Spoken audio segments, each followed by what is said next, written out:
And thanks.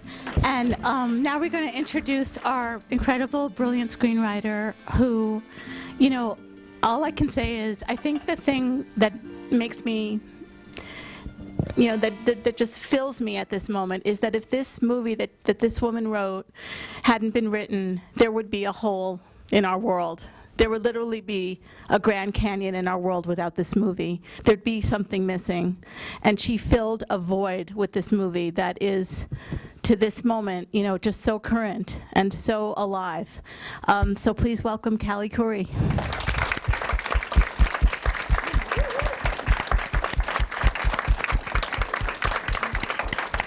Hello. Is it on? I think it is. Yes, it is. So I just want to start off by saying I read the shooting script last night, and we do have the Callie was generous enough to donate her first draft with revisions, so you can really see an early incarnation in the library. It's in a PDF, so you can go read it. But I watched the movie this afternoon, and as the movie was ending, and it's still getting me right now, the phone rang, and it was one of my best friends from elementary school, and she's like, "What's wrong? Did I wake you up?" And I was like, "No, I just finished watching Thelma Louise." And it still is so emotional. I mean, just sitting here, it just killed me, the end of that movie, and just meant so much to me. So thank you. Thank you so much. Well, you know, I think the greatest triumph of the entire experience for me was that translated from the page to the screen, because when I wrote that, I hoped that that feeling that I was having would somehow come into the world. You know, I really wanted to communicate that feeling, and, you know, I mean, you know how horribly wrong it can go. You know, it's just, it is such an unbelievable crapshoot.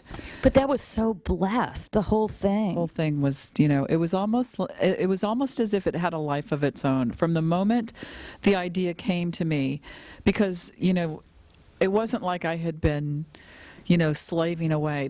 I have the worst story ever. You know, I have the story that has caused busloads of people to move to LA, you know, because I'm like, no, I'd never written anything. And then I got this great idea and I wrote it, and then I won an Oscar. And it was like that on the one hand. On the other hand, you know, I had moved out here many years, well, you know, I moved out here in 1982. And I'm going way back now because I wrote the script in 88. And I was working as a waitress. My first job was waitressing at the Improv. And so all my friends were comedians. Larry David and I were held up at shotgun point together. I mean, it was a crazy, stupid, adventurous That's a story. time. Yeah, that's a movie. I'll tell that one later, but you know, glad it happened now. At the time, it was terrible. But you know, I didn't really even know what I was. Anyway, I had moved out here because I thought I wanted to be an actress, and of course I really didn't want to do that once I faced the reality of what that life is. And you know, I mean, I wouldn't describe myself as shy, but I would say I'm self-conscious enough that it's a brutally unpleasant experience to go audition for things. And you know, I have a tremendous amount of compassion for actors. Even though I love the act of acting, everything else that goes with it is so horrific that I didn't have the stomach for it. So I was lost, you know, creatively for years. I didn't know what I wanted to do. And then as I started getting other jobs, and I was fortunate enough, this sounds crazy too, to get a job as a receptionist at a production company. And I was able, through working at this little, it was, you know, a kind of boutique, very successful production company that did a lot of commercials, and then they had opened a music video division. So I started as a runner, and then, you know, I kind of worked my way through the production side, and I learned so much in a very short period of time about getting an image on film and how powerful that was, that then when the idea hit me, I just went, well, I'm going to try to write it. And I didn't tell people, like one or two people, my roommate and one or two other people, I told I was writing the script, because I knew everybody was writing a script, just like now. Everybody's writing a screenplay. And it's so completely discouraging when you hear everybody's writing a screenplay and how hopeless it is that you're going to get your movie made. We were just talking about that we were just talking about that literally. We were using the word hopeless and crossing the street. Because I'm sorry, Winnie was saying the thing about how sadly relevant the movie still is. Movie, I mean, part of the pain of the movie is brilliant, obviously, and incredibly entertaining and deep and complex. And I think that for all of those reasons, it is a great American movie. But the movie has a tragic element for me, and I don't just mean because they die, because that's actually that doesn't feel tragic. That's transcendent. But the tragic element for me is this pain of seeing that you poured into this movie everything that that women aren't allowed to talk about, and that doesn't get talked about in popular culture. And the movie's a huge hit, so it gets talked about. And here we are in 2010 and not allowed to talk about it again. Well, I think that was the thing that really, it was in its own kind of strange way. It ended up, and it wasn't that I meant it to be, but it was kind of subversive, just because it did say out loud all the things that you really weren't supposed to talk about. It was about the fact that you weren't supposed to talk about it. It was about the fact that you weren't supposed to talk back. It was about that, a guy can say anything he wants to you, and what you're supposed to do is not say anything back. And it was about all those things. And I think that's why, I think anybody that has ever been in a position where somebody can talk down to you, whether you're male or female, and believe me, I think that is a completely non-gender identified state of being.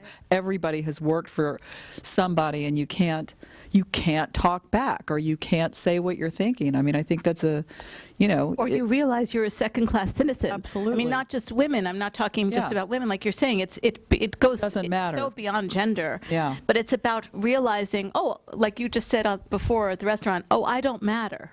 I get it. I don't matter. Right. And what I feel doesn't matter. You don't see me as a human being.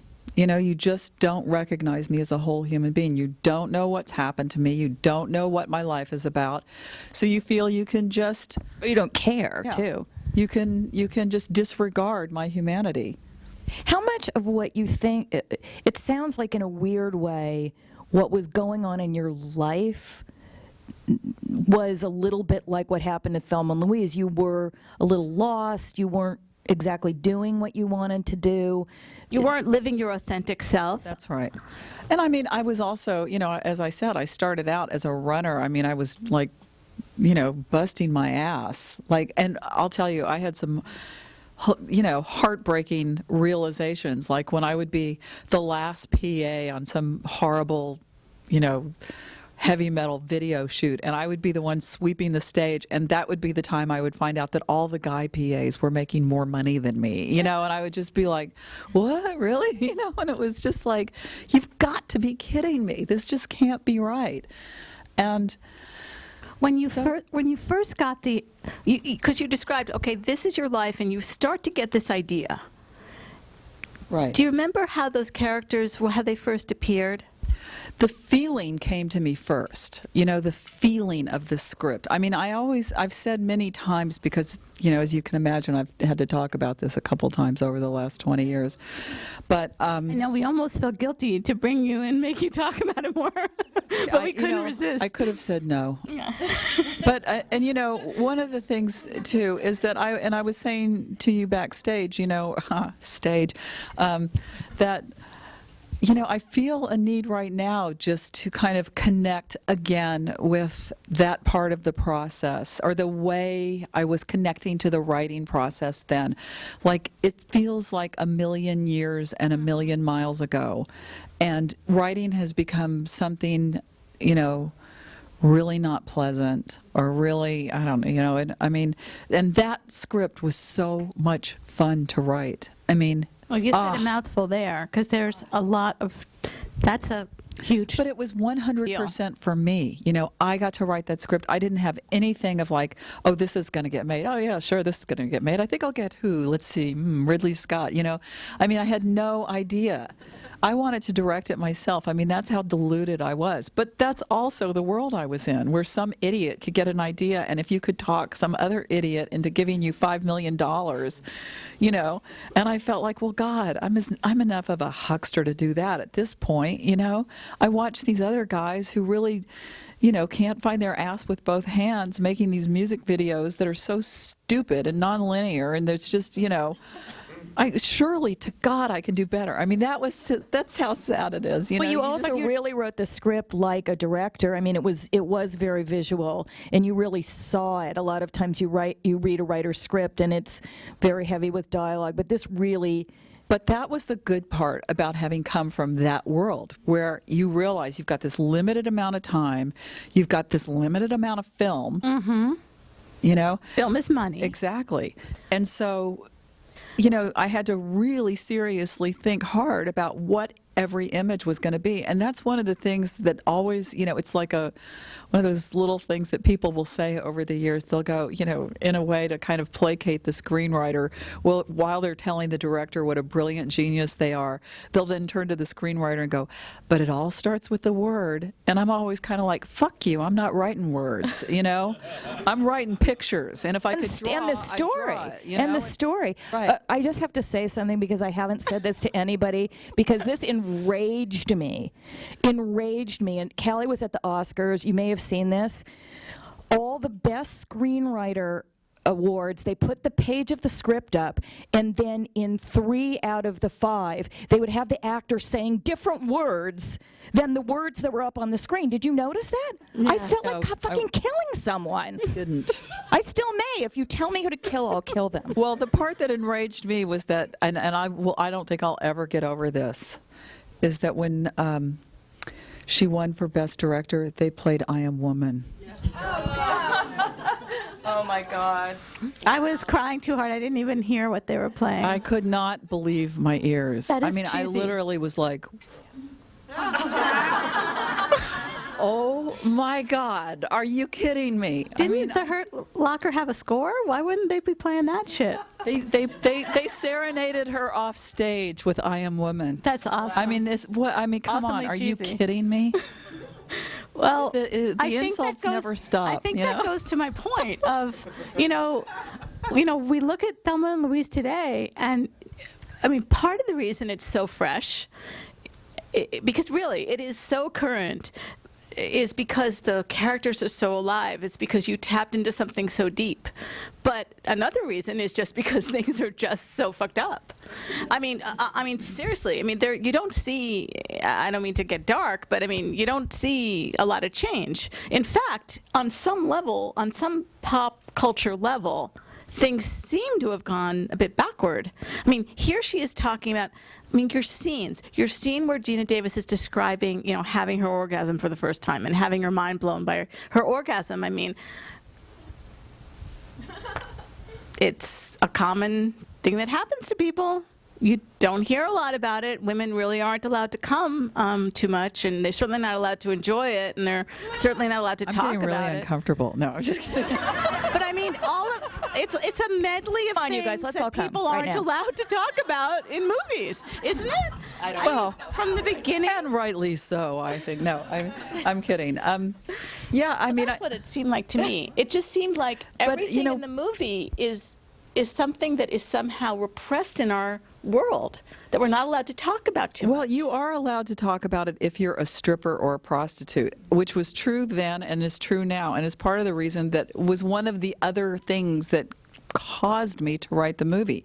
And I wanted to, you know, the only kind of outlaws, or really the only kind of like bold characters I ever saw were, you know, women who were sexually compromised on some level, you know, by their own volition in most of the time, that they're either, I mean, the glamorization of strippers and prostitutes because I was a theater major and I realized about year 3, God, okay, what am I this time? A stripper or a prostitute? I mean, it was just nuts. It just is like, I don't even know any prostitutes. I'm 52 years old. I'm sure I've met some, but they're not everywhere. But they're everywhere in television and they're everywhere in fiction. They're everywhere, everywhere, and I'm just like, this isn't most women. It's just it's not what's going on. And the glamorization of it, I mean, it's like, I don't really get it. And it pissed me off then, because one of the things that happened, and it was a little moment that was so profound to me at the time, and that I know was, went into this script. We were doing some music video one time, and I can't remember who it was, and I was the producer, and, I mean, at that, we're really what that is. When you're a music video producer, you're basically you're a line producer, and there was some dancing scene, and, it's all these girls in lingerie and stuff, and I was sitting in the trailer, and one of the extras came and knocked on the door, and she came in and she goes, I need to talk to you. And I said, okay. And she goes, I have to go. And I said, okay, why? And she goes, I just didn't realize what I was signing up for, And I said, okay. She goes, I'm dressed like a whore.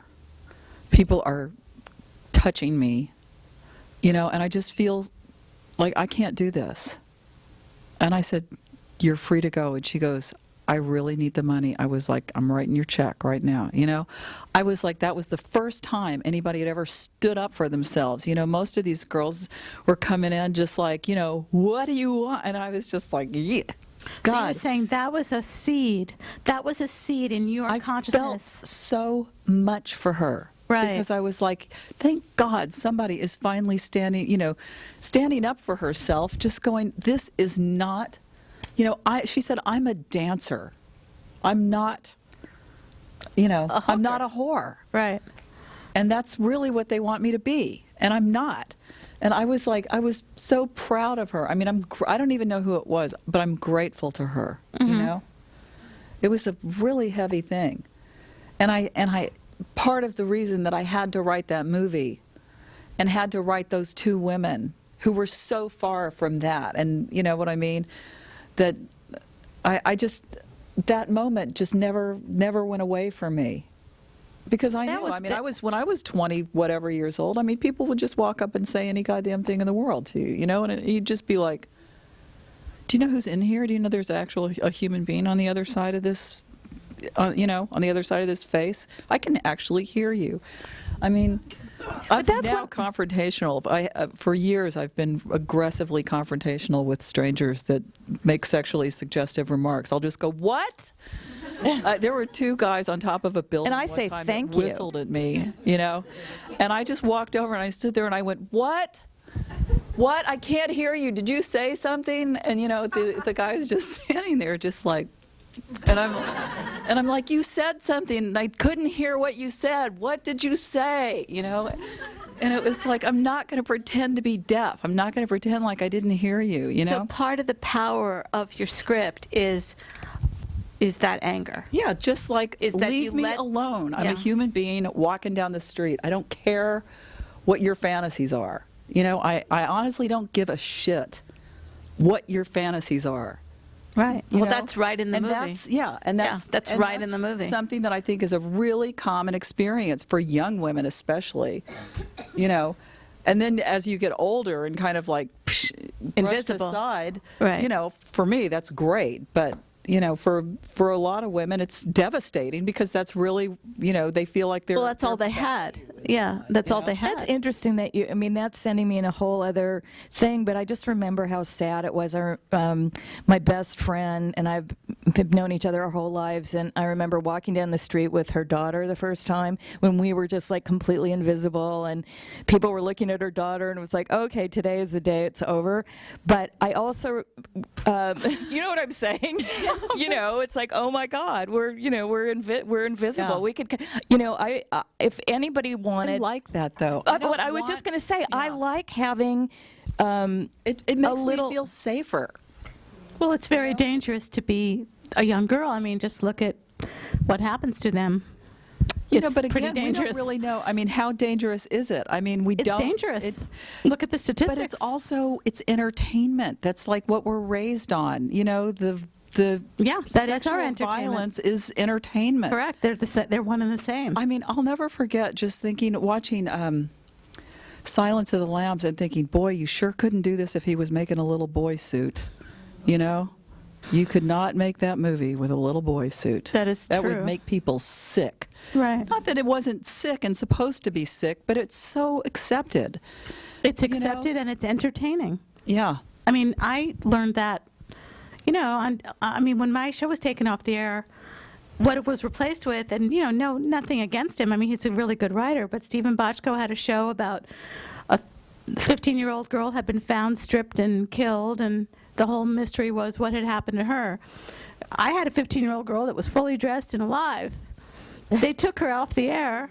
Yeah, boring. Exactly. They stripped her, killed her. That's how it looked like to me, and that's really what happened, honestly. just to look at the sort of bigger picture for 1 second, though. I mean, again, what I'm thinking of is how important, and Winnie was talking about this too, but how important anger was to me and my career, and just tapping into that anger, and sometimes I miss that now. I I'm know almost what you like too mean. tired to be angry. Yeah. Yeah.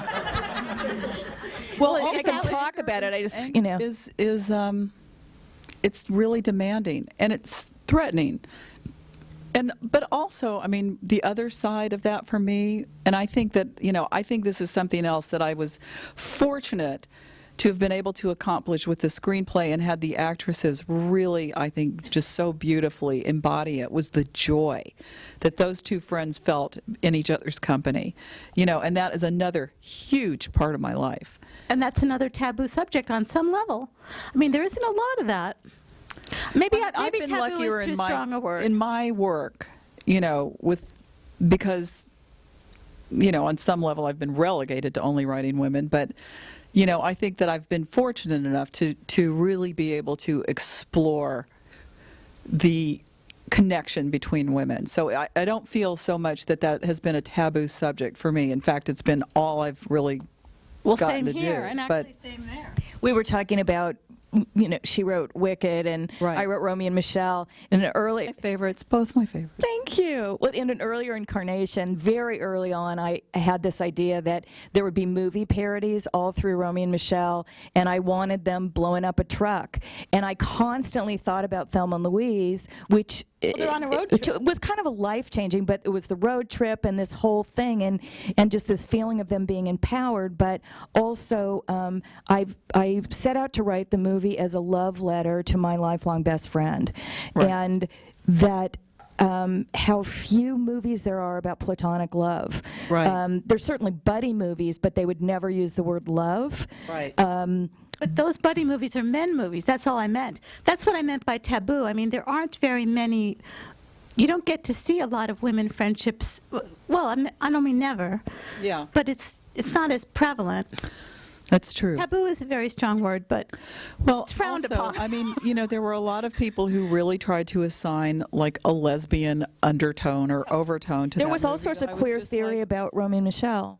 I know, and it's just like, no, not at all. Have you ever that's met a not what it girl? was. Have you ever known a woman? Have you ever had a best friend? We're not secretly sitting there going, I wonder what it's like to kiss her. I would never. I mean, it's not it. Well, that's what made me cry at the end. It wasn't, honest to God, it wasn't that they were going over that cliff, although that was a really liberating moment. Here I go. But it was the way they looked at each other. And just that feeling like, whatever they'd gone through was, they knew how they got there, and it was worth it, and they did it together. Even after these low moments, and Louise is catatonic, you cut to the next scene, and they're singing along with the radio. And it's so true to life and really made me feel what it's like to have that kind of deep relationship. And it's been super important to me to talk about it. And in addition to being hookers and what was the other thing? Prostitutes and strippers. Women are supposed to be conflicting over a man. And if they're not, if that's not the conflict, then how can you possibly have a story about women? Right. Well, I purposely wanted to not have those things. They were not going to be in conflict over a guy, and they were not going to be, sexually available. They were not going to be that kind of outlaw. Well, even when you have her sex scene is so that she can finally have pleasure. Right. I mean, her sex scene is all about her. How lucky that Brad Pitt turned up at that moment, too, My God. by the way. But see, to me, that's still my favorite. Everything. That was still my favorite part that Brad Pitt has ever played. And I'll tell you something else. This was the difference to me in a weird way, and I don't mean to sound sexist, but the fact that they spent time playing before fucking that's what made it sexy to me, rather than just cutting to them already making love. They're playing the slap game. He's jumping on the bed. Yeah, They're I had having to set fun. up stuff too. I mean, that was great. But I had to set up that she was going to learn how to hold up a liquor store or a convenience store from him. So they had to have some time together. They had to connect. He had to reveal himself to her because she was going to learn something from him. Right. So that's how you got that in? Yeah. Wow, But interesting. I also think it's so sexy and cute when Louise, where he's like a puppy on the side of the road, and she's like, "Can I have him?" Yeah. And Louise is like, "Okay, let's let him in the car." And Louise is like, kind of, I know you. I mean, in other words, as a complete 180 of the usual, who's going to get him? Who wants him? Who's the cuter one? It's all about, I know you want him, I'm going to give him to you as like a party favor. It's so sweet. I mean, it's, I have allergies. Sorry. It's okay. I was afraid this might happen. But also talk about the puppy when she's like, when she just sees him and all she's like is, well, that's probably why I said puppy, because it's right in there. I mean, it's just so lovable. I mean, for a movie with so much, killing, there's so much sweetness. I mean, that I think is the freedom. One murder, but they die, and I feel like a lot of the power of your film has to do with the combination of entertaining and humor with intense willingness to go to the max and clearly from what we've been talking about, for you went to the max with what you were angry about, you personally, and you went all the way there. But in other words, like when you read your script, from the very beginning, it's funny. And the first moment, very early, I think it's like on page 2 or 3, when Thelma's packing for her weekend, she picks up the gun, and you wrote, she picks it up like she's holding a dead rat. And so she's holding the gun like that. Well, first of all, that's funny. She's going to pack a gun for this weekend, but she's like a little scared of it. And it's her husband's gun. So it's funny, but it is 3 different, what I'm always looking for, and I'm always saying this in these rooms, but it does 3 different things. It's both funny, it's setting up something. I mean, this woman is going to turn into a gunslinger. But it's also, you are bringing us the gun. You are saying to us, this might seem funny now, but there's a gun. Right. And then, on page, I think it was 22, that gun goes off and it kills a man right in his head. And you're like, oh my God, you're like, because just 2 pages before, you were laughing, Thelma was getting drunk, she was line dancing, it was somewhat entertaining. When I say somewhat entertaining, that was where it was starting to shift into, you could see on Louise's face that Louise was worried. But I would encourage people to look at this film in the way that slams humor up against something very dangerous and scary. Just slams it It's also the first mention of Texas. I haven't been to a place like this since I was in Texas, which obviously when you see the movie again, it has this bigger significance. And this is all in the first 20. First 20 pages are like, there is not a wasted word. It is packed with info that absolutely pays off. I mean, everything pays off. Wish I could write like that still. Well, that brings us, we're going to open it up for soon, but that brings us to what you were talking about before, which I think is a key element of our lives, of all of our lives as writers, which is the idea of privacy and creating, in other words, you wish that because you don't feel as private anymore. I don't have it. You know, I mean, when you're writing for a studio, that's the last thing you have. You know, and that movie, I don't know that you could get that movie made now.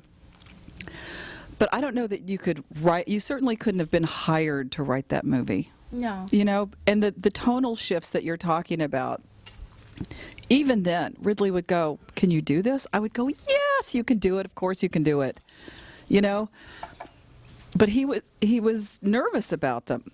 But the audience loves it. But it 'Cause it's a worked. The ride. actors played them, and the director shot it beautifully, and he went with it. He committed, and yes, I mean, look, I like for things to be funny. I like when I laugh at the movies. I love laughing at the movies. I'm the first person to, even if it's, you know, I don't know. I mean, I was the first weekend at 40-Year-Old Virgin and Super Bad and everything else, because I really need to laugh, you know. And the last thing, and the thing is that, you know, with all the talk about anger, I mean, that's where comics, and maybe that's, you know, because that was my first exposure when I moved to L.A.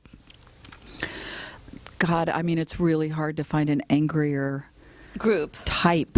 Yeah. Subgroup. Subculture. Yeah, of Yeah, that's an person angry little than group. a comic, you know. I mean, it's pretty shocking sometimes, you know, and the dark side of that is really shocking. But I mean, it's still funny. They're still funny. Well, it's also that, to me, that's what makes it feel real too. You know, I remember the night my dad was dying, and he had been dying for like 9 months. So in a way, we were kind of over it. I mean, not really, but so we're all sitting around waiting for my dad to die, and the phone rings, and we started making joke answering machine messages for, like, you know, Paul can't come to the phone right now, or ever, you know, and things like that. Right. But you really realize that in the darkest moments that you can have that humor, and to me that's what makes it feel real and what makes it feel human. And that's why, again, going back and watching the movie, I was so dazzled by that, because also so little is explained. You don't say, well, now they're in a good mood because whatever. No, you cut to them, and now they're singing along with the radio. Well, that incredible moment when Thelma starts to, she has this incredibly delayed reaction, and it's towards the end, and she starts to laugh about how he looked when he died, how he was pretty shocked. Well, doesn't she say something like that? Like, Yeah, he was he didn't really see that coming. surprised. Yeah. He didn't see that coming. And she starts to laugh. Well, you know, one of the reasons that works so well is because that is psychologically adept. I mean, that is psychologically true, that if you have had a traumatic thing, like seeing your best friend shoot a man suddenly in front of you, and you're traumatized and you're totally in shock, it would take a few days, but psychologically, you're going to start laughing hysterically about it at some point. I mean, most likely, because that's a part of dealing with a moment. It was also a way of putting in that manic energy, you know, of Girlfriend? It's just the worst thing that's ever happened, you know, and Right.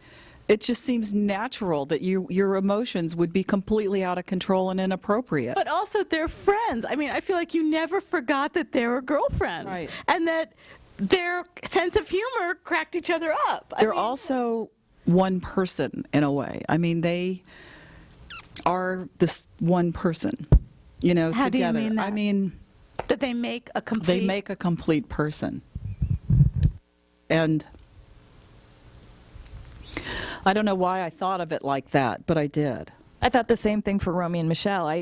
I thought of them as different versions of the same person, but Yeah. that they had different strengths, and also that they sort of They complete flop at each the other. end a little bit. And you know, it was really, really exciting to see Thelma's liberation, and for that matter, Louise's, from the hair to the, you know, really her letting go in a. That was another part that I was so grateful to Ridley for capturing, you know, that letting go of the mask of presentability. Or, you know, is that the right word? I can't, all of a sudden I've lost the facility of speech. It's okay.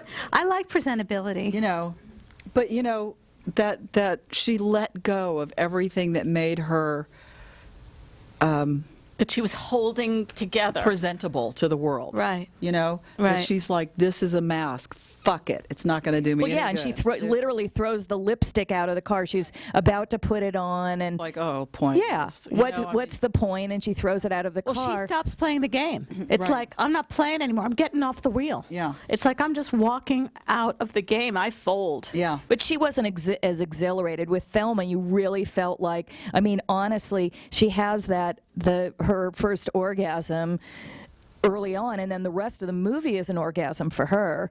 You Yeah. know, But, you know, I mean, talking about this now, and I'm sure, unfortunately, that I probably said this before, so forgive me if you have heard it before, but I really felt like if the movie began and Thelma said to Louise, you want to go drive the car into the Grand Canyon, Louise could have gone, okay. Yeah, I do.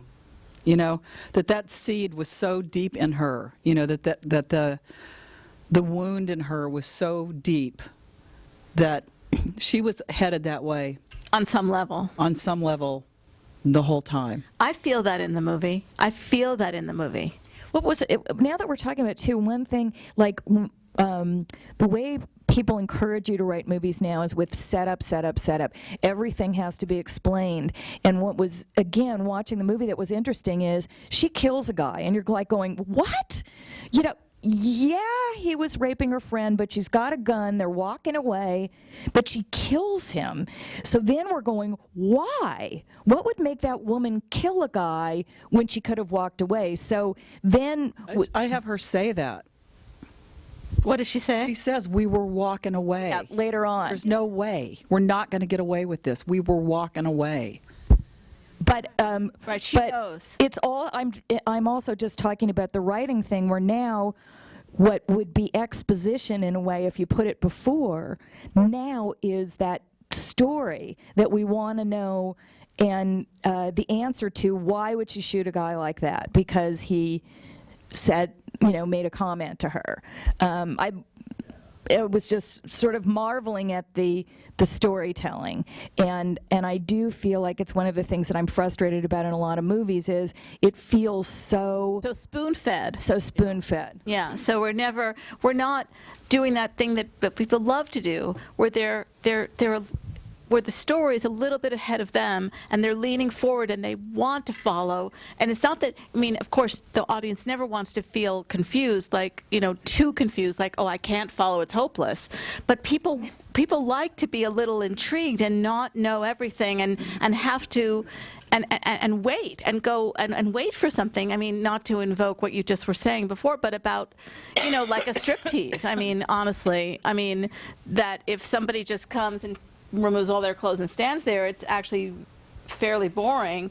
But if someone is slowly removing things and you're wondering when they're going to take something else off, and you haven't seen it yet, but you think you might soon, I mean, you are paying close attention. And that's what I think is what you're talking about is sort of lacking these days. It's this sort of make sure I just sort everybody of knows was everything. marveling at it again, looking at it, you know, seeing it when it first came out, now looking at it all these years later. I'm a writer, I'm a woman, all of these things, but I really marveled at the storytelling, and it doesn't feel like there's any setup in the movie. It doesn't feel like there's any exposition in the movie, and of course there is, but none of it feels, you know, Well, Shoehorned. Yeah. you just, you know, crave the experience of going to a movie and just not being talked down to, you know, just allowed to figure it out. I mean, people used to go see Fellini movies and, you know, just go, okay, wow. You know, I'm not even sure what that was about, you know, but it was so great. You know, I mean, they would just let it happen. Let it You know, wash over them. Yeah, they would just go for the experience of whatever the person was going to try to impart to them. They were not going to demand that it be imparted in a very precise or particular way. I mean, look, that's not to say that you have the right to go in and waste people's time in a movie theater. I mean, I had another great experience right after that. You know, the movie had come out and all kinds of great things were happening to me. And then I went to be a juror at the Sundance Film Festival. And, you know, I got to see a lot of, you know, festival films. And every time I felt like somebody was, you know, trying to like show me their personality or, you know what I mean? It was just like every time, every moment that wasn't that story being driven forward, I got mad, you know? It's because I had to watch 17 films in 5 days. And I was like, okay, man, stop wasting my time. Tell me the story. Tell me the story, you know? I do feel that that's a human and a natural psychological state that we all are. Tell me the story. Tell me the story. Don't waste my time. Yeah. But at the same time, you know, let's face it, delight me, entertain me. Don't tell me the story. You know, it's not like, as you've said so often, but it's not the guest at the cocktail party that, you know, pulls you by the arm and like starts to tell you every fact of his life, Right. because that person, like, you're pulling away. I was saying it's like the metaphor, or not the metaphor, the example I use is if you're at a cocktail party and someone comes over and they start telling you the story of your life, the thought bubble is like, how can I get away from this person? How quickly? But if you look over and you see the person putting like a little, you know, there's like a little crystal thing and they put it in their purse, all of a sudden I want to know who that person is and what this deal is. But let me ask you this. So this is your first script. And so much of the stuff we're talking about seems really sophisticated. How much of this were you aware of when you were writing it, and how much was just instinct and... Well, you know, that's a loaded question because, I mean, obviously, I mean, all of it was 100% on purpose. You know, every line. I mean, I carefully crafted it, you know, every moment of the description of every second. I mean, I didn't want to waste a single word. I didn't want one superfluous moment in there. And there are things that didn't get shot. There was a scene in the script where they were talking about, there was this movie called, I can't remember what it's called The now. TV movie. Born Innocent. Born Innocent, that I saw when I was in high school. Me too. It should not have been on television, first of all. I mean, there's no way that should have been on TV.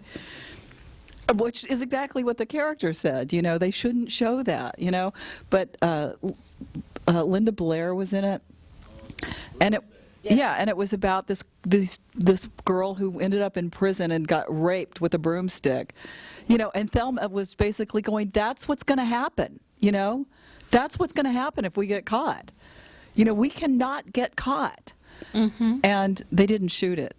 I thought that was a brilliant scene. I read it this morning because I read that draft that you sent over, that you sent to, that you donated to the library, and it's in that early draft.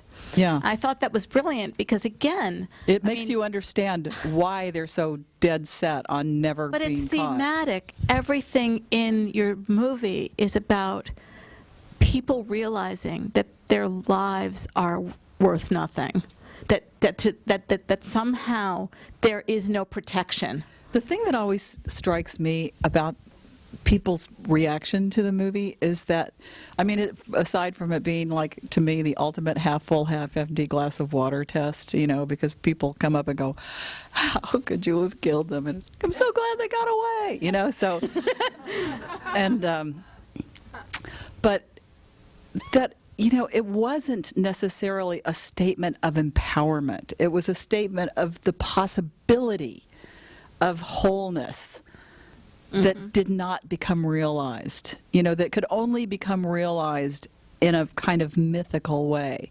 But here on Earth, Not possible. Not possible. Well, you even have that line. Again, you foreshadow it because you have this line early on when the attempted rape first happened, and Louise says to her, "This isn't the world, Yeah. look, this is," what does she say? Like, That's this not the world we live in. That's not the world we live in, where you could explain to people he was trying to rape me. We don't live in that kind of a world. We don't live in that world. And Yeah. it's like we live in a world where This is our fault. this is our fault, exactly. Yeah. And it's like the movie is this kind of willingness to come to grips with that and look that in the face and make your peace with it somehow, make a horrible but exhilarating peace with it. I've always said, the fact that all women aren't stark raving mad is a complete miracle, It's a complete miracle. Because to live in a world where basically every bad thing that happens to you is you've somehow brought on yourself by being female. And look, we in the United States have it way better than any place else. But if you look around the world right now, there's some really dire shit going on all over the world for women. There are, giant steps being made.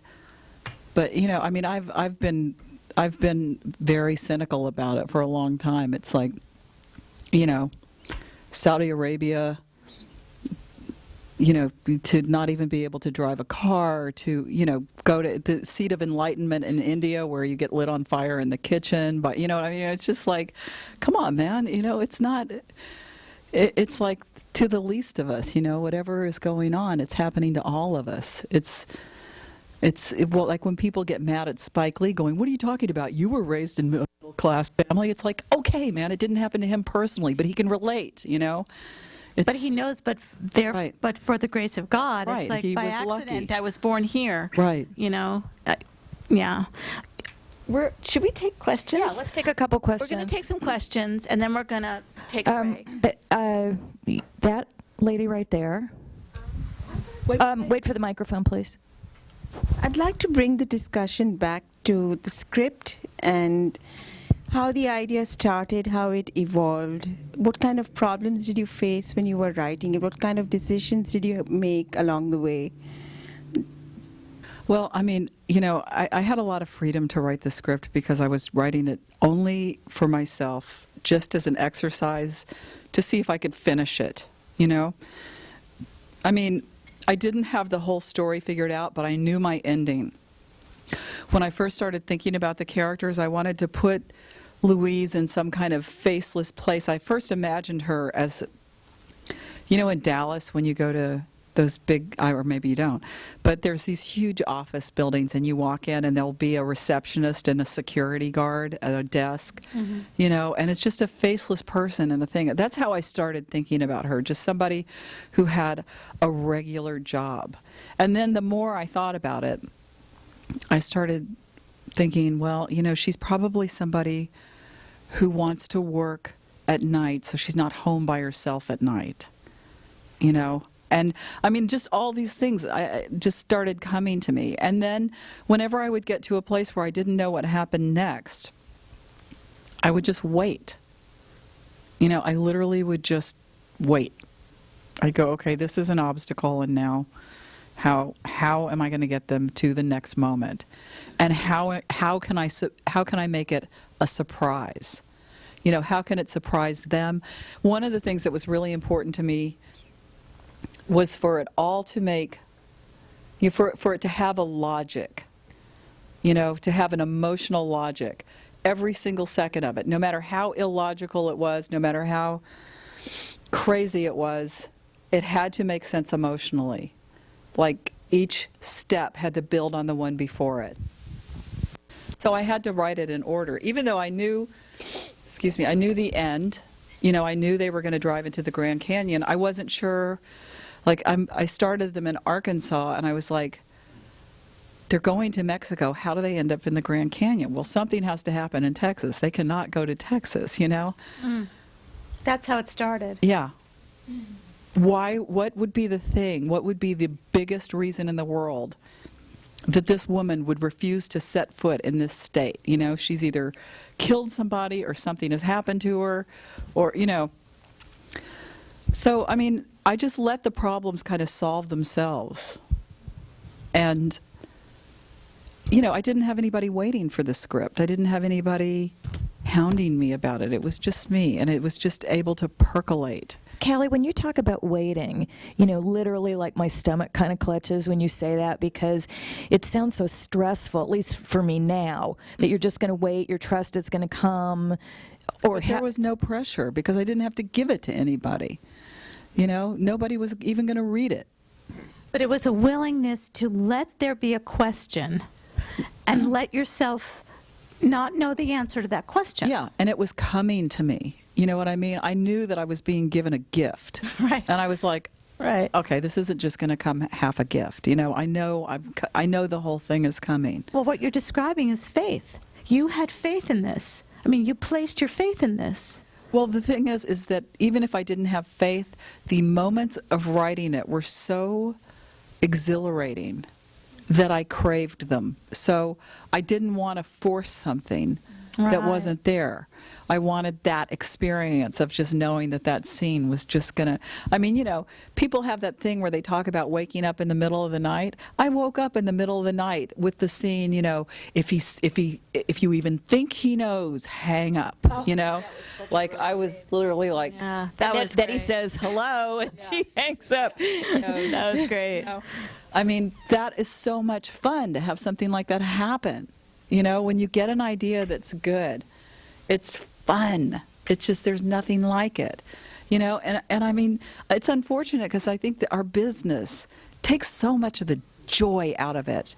Well, what one of the things that we have felt important to us, and one of the reasons we even started this whole series, is because we feel that it's kind of becomes our job to, and I'm not saying this is an easy job, it's a kind of a challenge, but it becomes our job to find the fun, or to reclaim the fun, because the business will strip you of all fun and actually, you know, suck the fun like from you. Right. And so it's like it becomes part of your job description to, in other words, to not depend on anybody else to make it fun, Right. but for you to bring the fun. That's and, right. and for you to cultivate You know, it.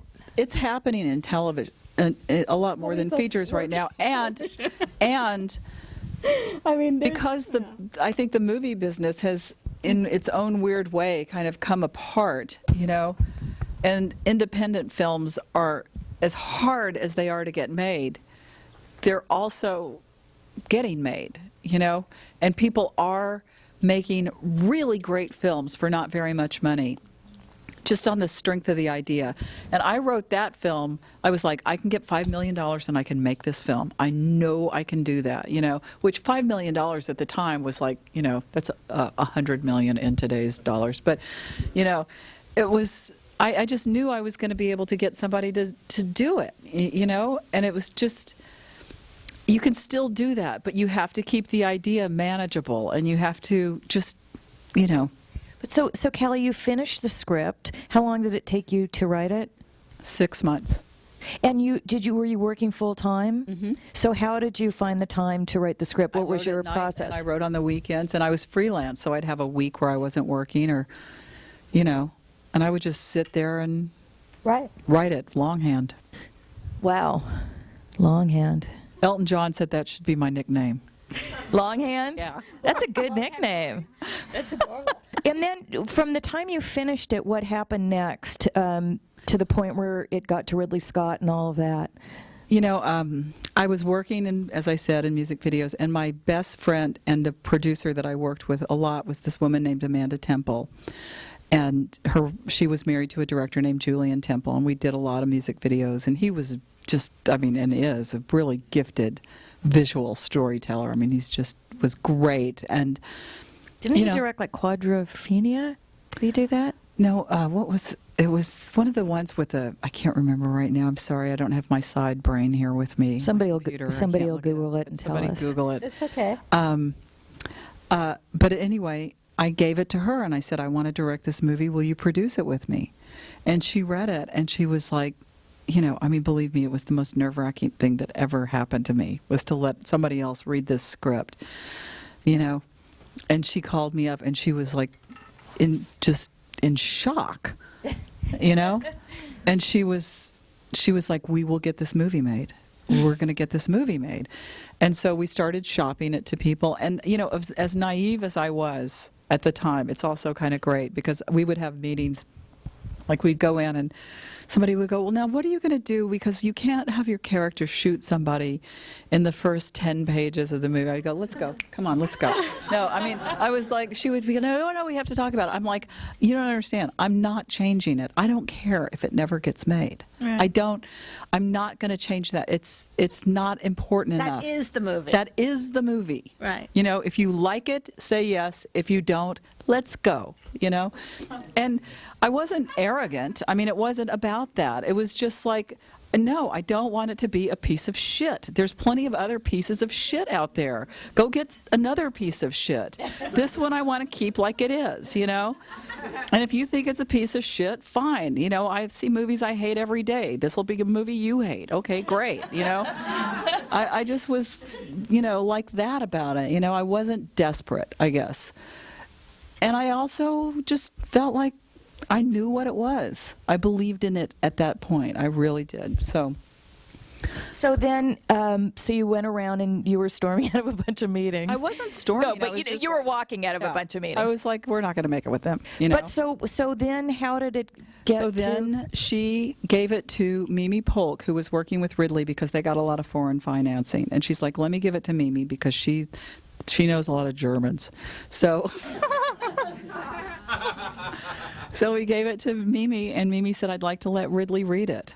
And I mean, that's when I really started to I will never forget, like my face actually got hot and red. And I was like, I don't know if I want a real director to read this, you know? And she was like, you got to let him read it, you know? So I did. And, you know, he responded, needless to say. But even he wasn't going to direct it the whole time. We shopped it around to a lot of other directors. And, you know, everybody who wanted to change it, he would say no. I mean, God bless that man. You know, he believed in it too. When he decided to direct it, he doesn't seem, I mean, he had directed Alien, which had that strong female protagonist, but were you concerned? He didn't really seem to have a lot of the humor in the script, but you probably knew him by then. You know, where he trusted me and he trusted the script, and fortunately, I think he really trusted the actors. You know, and I mean, you know, for him, for whatever reason, I guess that's one of the things that makes him a great director. You know, he saw what I was talking about, and he knew how to do it.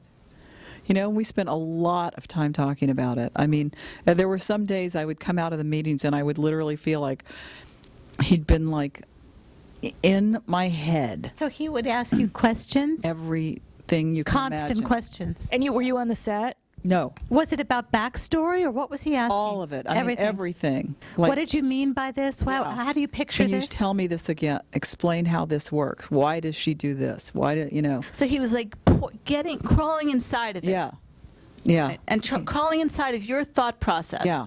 Like, so he was finding my logic. Right. You know, whatever didn't make 100% sense to him, he gave over, and he let me explain to him exactly why things were the way they were. This is a very interesting topic to me, because something that's happened to me a lot with directors, and I've worked, as you know, mainly in TV, but still, it has happened to me, is that it's not that I'm not conscious, because I am conscious, but a lot of stuff is supplied for me by my unconscious, obviously. Certain connections, or certain... A good day. Yeah, on a good day, exactly, if I'm lucky. Certain details.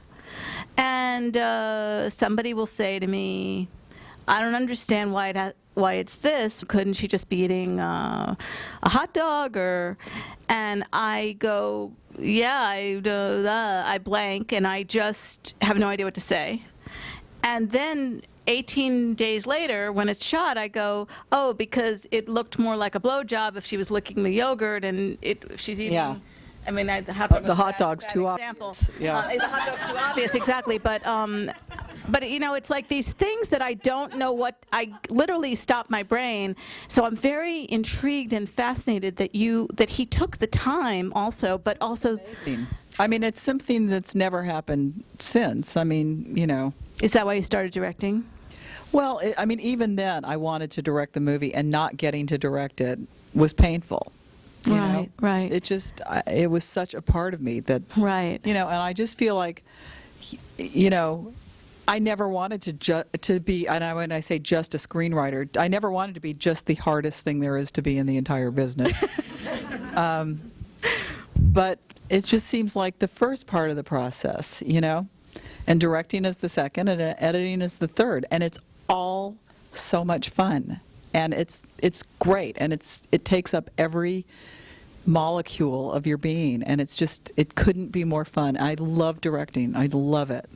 Don't get to do I it want as much to go as I would. back to the But wait, we are supposed to be taking questions. Yes. Oh, Yeah, there are questions. well, let's take one more This man's question had his before the hand up a break. long time. Yes. This, And we'll take, This we'll, guy yeah. yeah, right there with his. with the stripe. Oh. Oh. Okay. Well, I thought it was going to be a race. You should be diving. And we do across have to right- take a break at some point, but we're going to come back and do more questions. Yeah. It's not like we're not. Okay. Okay. You studied acting at Purdue and then again with Lee How Strasberg. stupid is that? Purdue. Okay. How much of that helped in the writing of your script? A lot. You know, because I wanted all the moments to be really playable. I wanted the actors to understand. You know, the other thing I really want to do, and I still do this, I mean, this is one thing. It's like, I want the actors to go, I've got to say that line. I cannot wait to say that line. You know, you really want to give them something to get up in the morning for, you know, and it's That's and it's really well just, put. You know, We talk about the term playable a lot, I but was can you just just gonna talk a stop that. teeny bit about it for people who don't know what Your you're meaning by that? Your definition of playable. human, realistic, complicated, funny, you know, something that takes all of you too, you know, something that you have to dig for. You know, here's one of the things when I'm writing, and I'm only moderately successful at this, but, you know, I always try to use the dialogue as a different way of telling the story. Like, you don't necessarily want the character to say what it is they're thinking. You want to figure out what the character is thinking and what would they say in that moment without saying what they're thinking, you know? And like, you never know, you don't always plan every sentence that's going to come out of your mouth. You know what I mean? You just don't plan it in real life. You're just talking. And you hardly ever say what's the most Really important happening. thing that's happening to Right. you. Because you're too defended. Yeah. Or it's So just you're too showing risky. what you're trying to cover by what you say. You know, that's how people know what you're thinking. They know as much by what you're not saying as by what you're saying. So it's like, I often think about what characters are at all times, what they're concealing and what they're revealing, and what they're concealing from others and what they're concealing from themselves, and just kind of thinking about that. But just in general, I mean, just the things in a given day that you don't say because you're too ashamed that if anybody knew that they would want to be in the same room with you. Just that alone are things that a character can feel, and then they're going to say something totally innocuous. But it's usually the opposite for me. It's the things that I said that I'm ashamed that I said. But in any case, it's something that comes out, that gets revealed, rather than something that you're volunteering.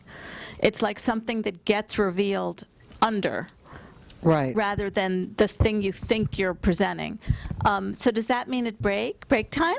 Okay, so believe me, we're going to come back and take questions. Yeah. We have some refreshments in the living 11 room. and a half minutes. Remember those raffle tickets? You don't want to lose your opportunity. To get a Once in tarot a reading. lifetime opportunity. It's really... You're doing the tarot reading? I am doing Come on. So let's really, in the rest of the time we have, let's really do questions. Yeah. Yes. That hand that went right up. Okay, so I was so fascinated. You wrote this, you knew it inside and out, and you wanted to direct it. At some point, you gave that idea up. What exactly caused you to make that decision? And tell her where you're from. Tell her where Oh, I'm from Paducah, Kentucky. No way. Yes, I am. Hey. Is the twinkling star still there? Actually, it's not, but there's still some of the What's great the places are twinkling still star? Is it a diner? Starnes is still there. there. Of course, Stars will be there forever. It was a bar. Oh, Wow. Hey there. Howdy. Well, oh, now I forgot the It's like question. they grow hot blondes in Paducah, I mean, Kentucky. That happens like twice in a person's life, you know? That you meet another person from Paducah in L.A. Tom Rickman. He's from Paducah. I didn't know that. Yeah, see? Aren't you glad you showed up? I am so Oh, glad. okay. So the thing that made me Directing. decide to give it up was people going, "Are you out of your fucking mind? Ridley Scott wants to direct your script." The answer to that is yes. You know, what? Don't kid yourself. You know, you can spend 5 years trying to get this thing made, and maybe not, or you can get it made right now. Don't be an idiot. That was pretty much the deciding factor. Do you regret that in any way, or do you? You know, it's, I mean, of course not, you know, and yet I always wonder what that experience of getting to direct that movie would have been like. And, you know, so I mean, I don't waste a lot of time going, oh, I wish it would have been so much better if I'd gotten to do it, you know.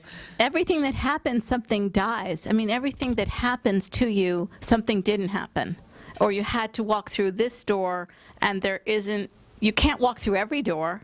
But, you know, there's embedded in your question, Robin knows this, it's sort of a sick thing about me, but I'm obsessed with giving advice, and it's annoying. But I have to just say, you know, as an older person, there's a period in your life where you have to just keep doing things, and you don't want to stop that energy. You know what I mean? You don't want to go. You have to, you know, there's a lot of things you can be, and crazy is one of them, and neurotic and whatever, but you can't be someone who keeps stopping the energy. I mean, you can be, but the energy won't move forward. You have to just go, I'm just going to let that happen. It isn't exactly how I pictured it, but I'm going to let that happen, because that's what's happening. That's what's knocking on your door. You know, why would you be going, well, how come the doorbell isn't ringing? But by the same token, by the time he directed it, she knew that he wasn't going to change it and make her not kill the guy or whatever it was. She probably had a level of trust that the movie was going to. Well, plus, you know, even though it was made at MGM, which was a studio at the time, you know, part of what he made them agree to was that he would get to shoot the ending. They didn't commit that would be the ending, but they had to commit to him that he could shoot it. So Oh, cool. Was an alternate ending shot? there was no, there wasn't an alternate ending shot, but they did test one version where you saw the car kind of drive down the road and disappear or something, and people hated it.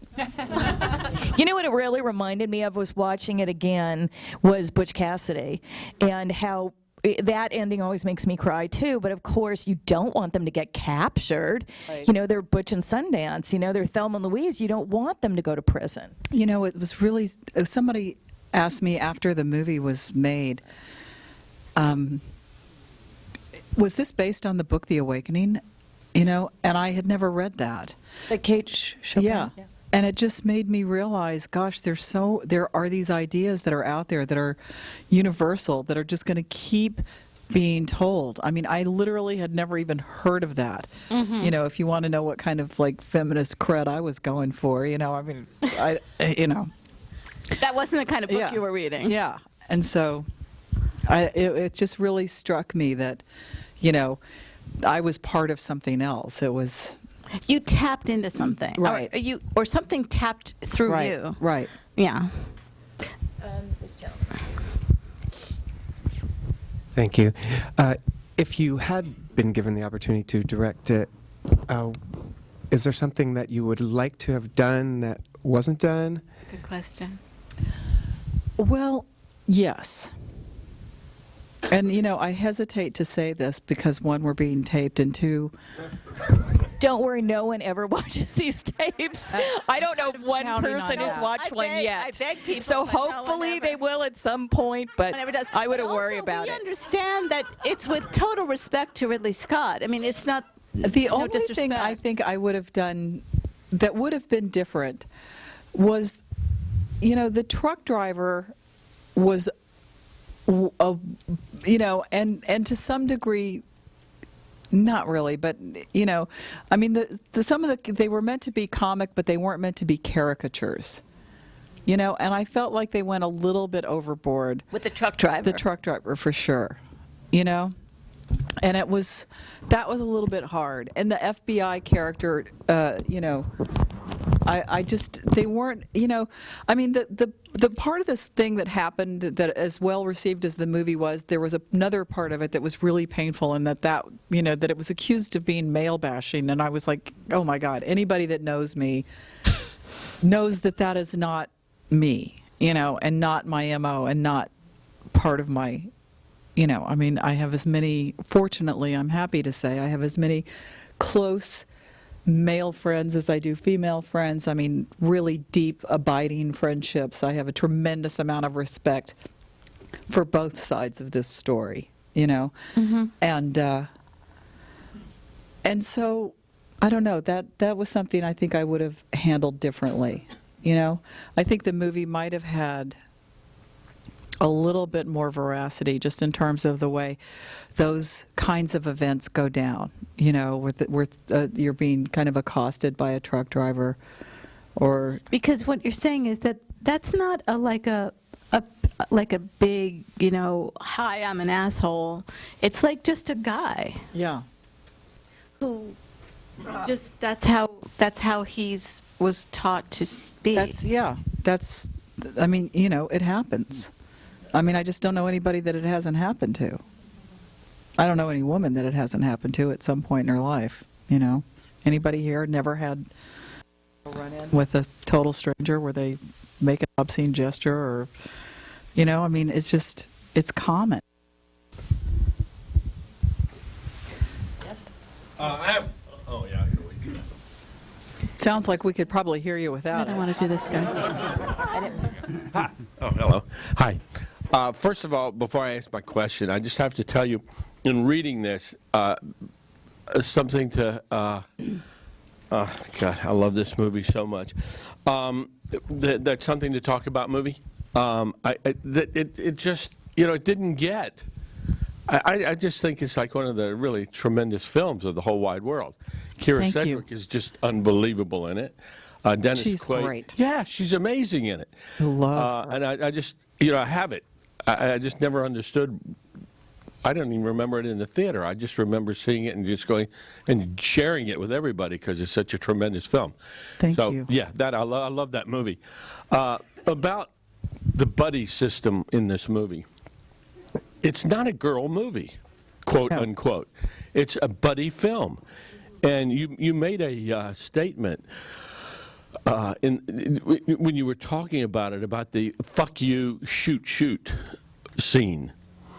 And as a man in watching that, to me, if she hadn't shot him then, the movie, it would have been very lacking.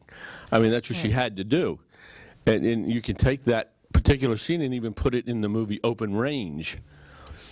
And you got all these guys standing there with guns, and the guy says that to Kevin Costner.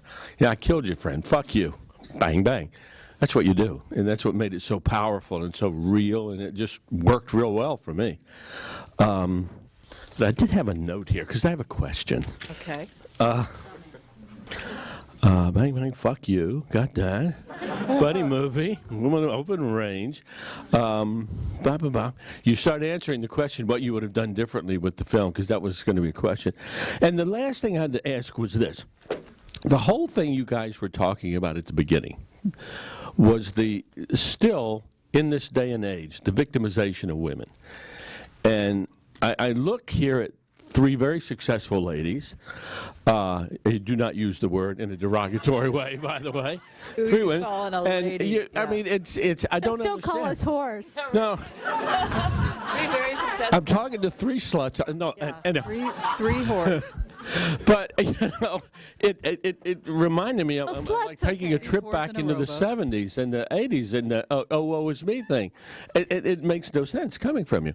There is a victimization of No. women. I don't think I used the word victimization. Sounded like that. Well, look, I was really talking about the fact, what I think I said, is that there are things in the movie that are discussed that aren't discussed in our culture, in popular entertainment. Even the way the women are, even just the fact that the women, even just the way that the woman has in her background that she's been raped, and the way you understand the depth of her wound, it's almost unheard of. I'm not saying it's unheard of. I wouldn't say that. I would say it's almost unheard of in our popular entertainment to have that in a movie, where you get to know the person in a fulsome way.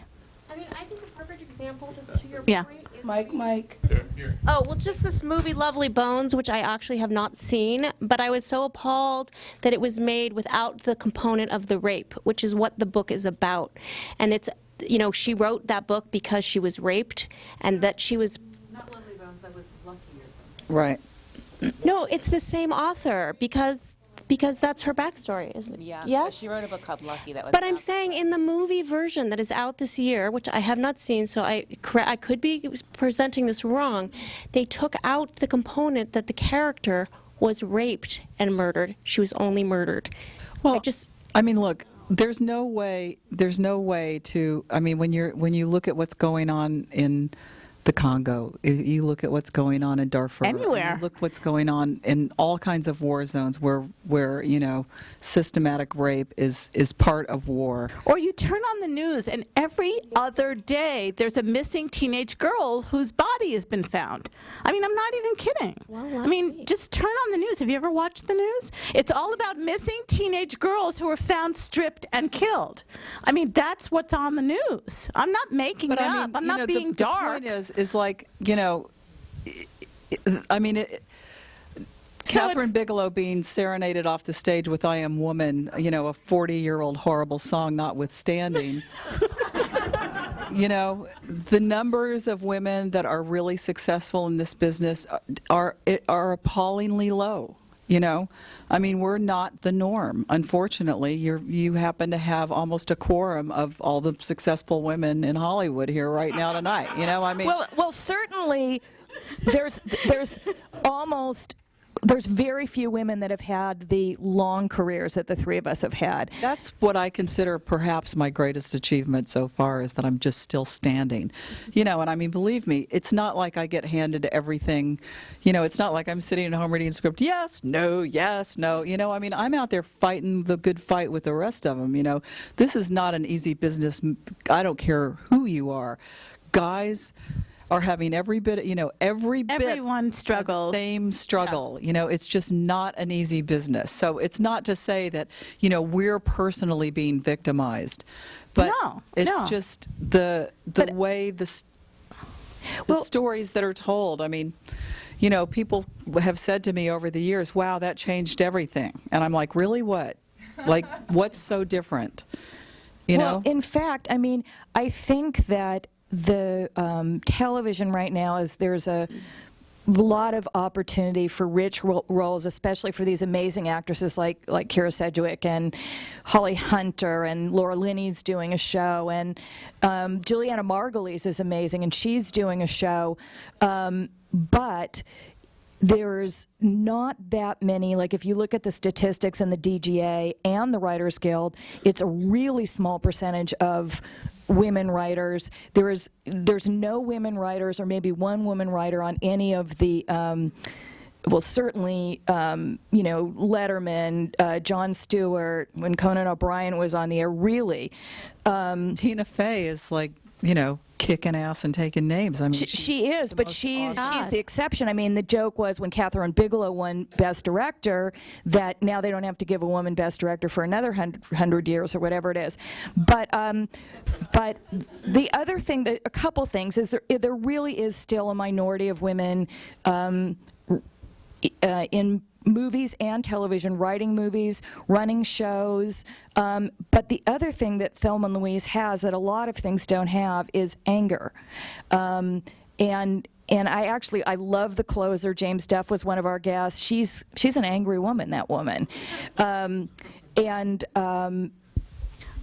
That's what, to me, is still revolutionary. I used to call, there's that, I call it Shirley Temple anger, where women are like, oh, I'm so mad. Well, it's like when Meg Ryan gets angry. Yada. Meg Ryan, when Ally McBeal was on the air, ooh. Yeah, but like a real woman getting really angry is, when I use the word taboo, I mean, I don't mean you'll never see it, it's never seen the light of day. I just mean, Callie used the word subversive earlier. There's a level where when you look at things that really grab people in popular culture, often, I'm not saying all the time, but often there is a subversive element. Well, I mean, it was called people called it male bashing at the time. It was roundly written about as a quote unquote male bashing movie, which was heartbreaking to me, and then so was something to talk about, and I would just be shaking my head. I mean, I used the example many times. If I had decided for whatever reason to have the scene in the parking lot end with a guy coming out and catching that act happening and shooting the guy, there wouldn't have been a movie. Because it would have been so matter of fact. It would have been so par for the course. It would have... What you always see. Yeah. What you always see. Yeah. And it wouldn't have been arresting in any way. It certainly wouldn't have been called male bashing. Well, also, the other idea is so what is the movie supposed to be? It's just like going from one positive experience with a man to the other. I mean, you want that in your real life, but what the hell is the movie? Yeah. That's not what the movie is about. And watching it again, I also realized, they're not male bashing. These are all complex characters. Well, Jimmy comes through for her. Yeah, the male characters are rather, aside from that trucker, I mean, the male characters Daryl. are very appealing and interesting people, I think, and Daryl, leaving out Thelma's husband, but that. But I grew up in the, Yeah, but that doesn't strike. That's a real guy. Exactly. You believe that guy. You know that guy is real. I mean, there isn't a cookie cutter guy in that movie. And the thing that struck me at the time, and this is something I've said a million times, is show me a depiction of a male in that movie that's any worse than anything Martin Scorsese and Quentin Tarantino ever put on the screen. I mean, it's certainly, you can't say enough. There aren't, I couldn't come close to writing a character that's as vile towards a fellow human being as some of the characters that those guys have. It's probably the only role that Harvey Keitel has ever played where he's a good guy. Sympathetic guy, yeah. Exactly. But I mean, I think I love him too. He was wonderful in that movie. Wonderful. Wonderfully interesting. I mean, but I think what I'm trying to say is that anytime, what she did is she put things forth in a way that we are not used to seeing them in our culture or hearing them or looking at them. And whenever something like that happens, you're going to get a big splashback, I think. You're going to get... Yeah, sure, I know that now. Yeah. But it's good. It's good. You shook The only thing up. worth doing is... Getting people angry. Is getting people engaged. Uncomfortable, too. I mean, the good part is that people talked about it then, and Now. Yeah. They're still talking about it. That right there, that lovely. And then you. On a real nuts and bolts level, were you using a specific format? This happens on page 12, etc. No, I didn't know that. But, I mean, I literally had watched enough movies and read enough books that I kind of understood on some very, gut level structure. And, I got the get in late, get out early thing, and I got beginning, middle, and end, And I just kind of let it be. I remember one day, and I've said this before too, being in a bookstore and seeing that Sid Field book, and picking it up and looking at it and seeing a diagram in there and just going, nope, I better not do it. I better not look, because as soon as there's a way to do it, I won't be able to do it, you know? And I just had to let go of that. And I know that a lot of those courses are incredibly helpful to people, but it also is incredibly limiting. You know, I don't know if I would have been able to write scenes that were happening in the future and the past at the same time if I had been, you know what I mean? And Ridley would ask me about that. It's like, well, they're watching the videotape of something in the future at the same time it just happened, but it's just, you know what I mean? He's like, does that bother you? And I'm like, nope, you know, because it worked visually. You know, you understood that you were moving the story in a very particular way that happened to work, but I don't know if I had been thinking about it. And you know, now if I look at it, it's a really linear structure for the most part. It's pretty, you know, and maybe it's just because I wrote it in order and just knew my ending. You know, I mean, it's certainly not Memento or anything like that. But it's also full of surprises. That's the thing. It's like even though it's linear, you don't know exactly what's going to happen next, even though every moment feels like, oh, I believe that moment would happen. It's not. Nothing is expected. Nothing would happen if the thing before it hadn't just happened. But isn't that the definition that we're all sort of looking for? It's like, you know, it's like that domino thing of like this made this happen and this made this happen, and it's this feeling of inevitability that we're trying to create. I mean, isn't that what we sort of are always trying to create? Is that thing of what would have to happen? And that's the question that you sort of get obsessed with is, well, what would have to happen? If that happened, what would have to happen? And I mean, and just did you guys notice earlier too, all the things where that whole Texas thing, which was this huge thing in the movie, was from her going, well, I know I want them to start in Arkansas, and I know I want them to wind up at the Grand Canyon. Why can't they go through Texas? And look, important secret of the movie. But I wanted you to, something you just said, Callie, when you talked about getting in late, getting out early. Can you talk about what you mean for people who don't know what you mean by that? There's no, she walks in the door, you know? You just kind of pick it up in the middle and you let the audience or the reader scurry to that. Be there. You know, it's like you know where you are. You're just there. You're not coming in. You know, you don't have to explain every little thing, and you don't have to wait till everybody goes, okay, bye, see you later. You know what I mean? You just end the scene. You know, it's just the most important thing, just like the middle, the kernel, that's it. That's all you get. So if your scripts are long, that's something you can do, is look at your scene and go, what is the latest moment I can begin the scene? And what's the earliest moment I can get out of the scene? I just thought that was TV does that beautifully, you know, where you're just in the middle of a conversation, you know? Okay, you know my favorite shows ever, which I think just does this over and over and over, The Wire. Oh, what a masterpiece that is. I mean, it's just, there's nothing you can't do in that in that series. It's just, it's a master class.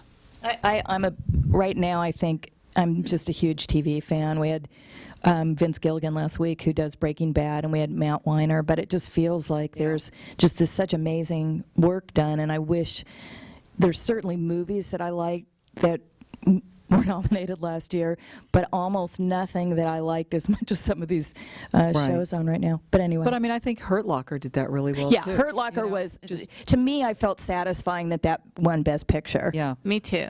Because that is one of the most economical things. Okay. Yes, sorry.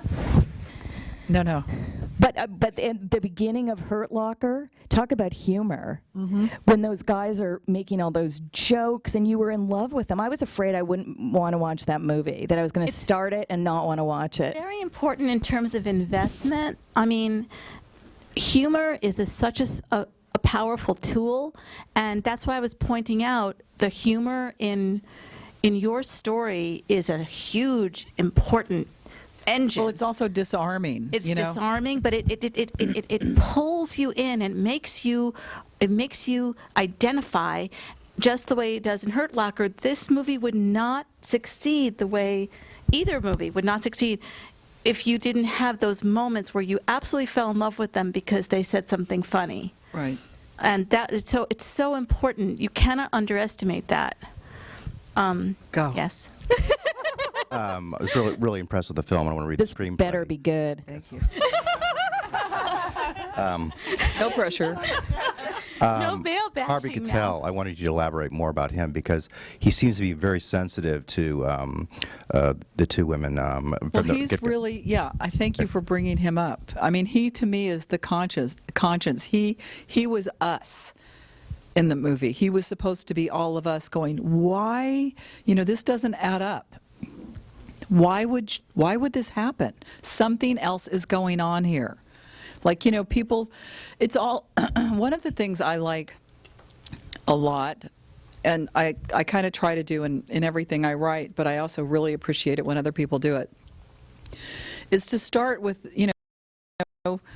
people just stereotype. They just take a look at something and they go, and there's no greater offender of that than Nancy Grace, by the way. I just want to say that she is the biggest stereotyper I've ever seen in my life, and, everybody's guilty. But, I mean, so it's just like, you just look at these women and they go, oh, this is what's happening. And it's like you have no idea what's happening. And I love starting out a character in a place where you just make all kinds of assumptions about them. And by the end of it, you're like, I am so sorry that I made so many assumptions about a person without knowing one goddamn thing about them.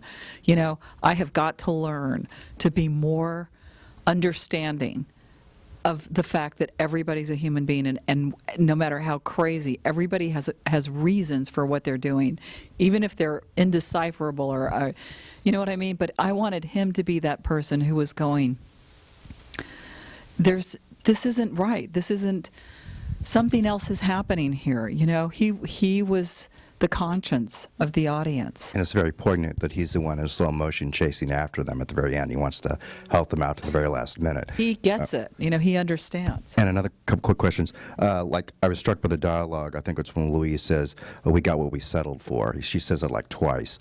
And also I want to know from the script, you had a really interesting images like, at the robbery, I think Louise looks at these two elderly women in the window and kind of like sees like foreshadowing in her future. Isn't that where she throws the lipstick out? Right. I mean, that was like really, really good. And like the cowboy images, the man on the horse, there are all sorts of these other images that are playing into the whole theme that I thought were really good. I mean, did you consciously try and come up with ways to do that, like the two elderly women looking at the examples?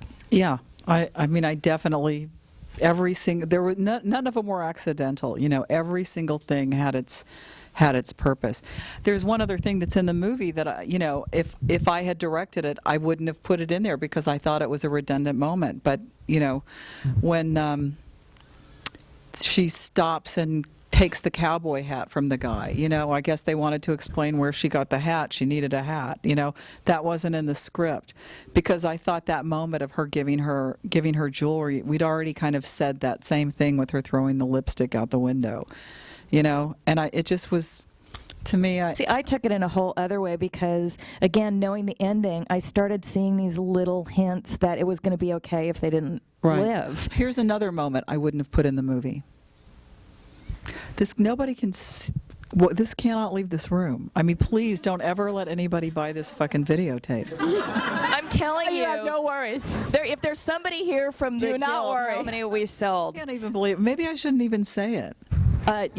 Come on, you have to. Tape off. Wait, No, don't Can you turn the Now, tape off? now I even forgot what it was going to be. No, what you wouldn't I have. know what it was. When Louise walks past the guy in the store and she goes, "What are you looking at?"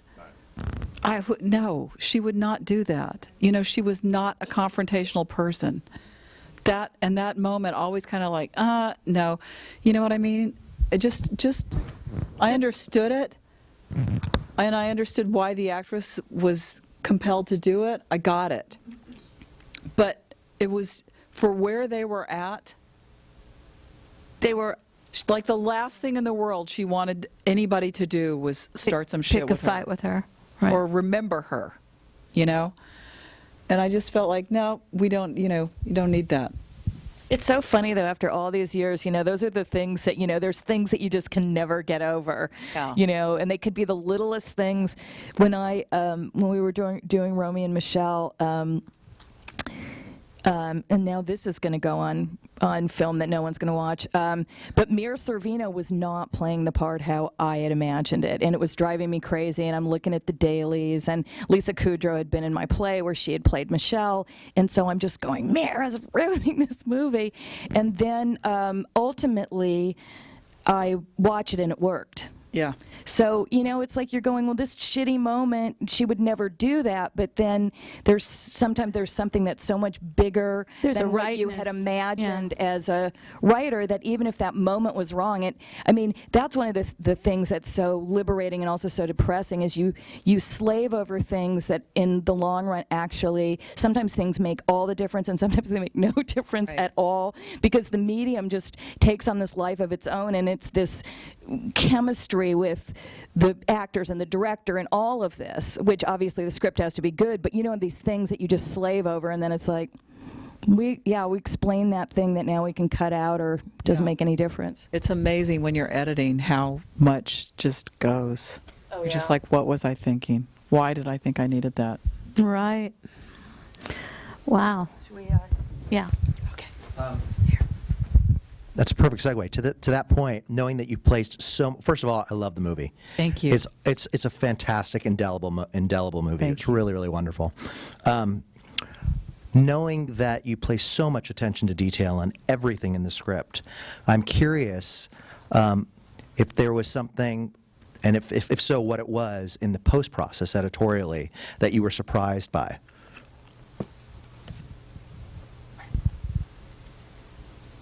I'm trying to remember what it was like seeing subsequent cuts, because it was such a long time ago. And, I remember just, there was a part of me that was kind of waiting, like the first time you see it, you don't see it with an audience, and you don't know if the laughs are going to play, and you just don't know until you sit in an audience and hear it with everybody.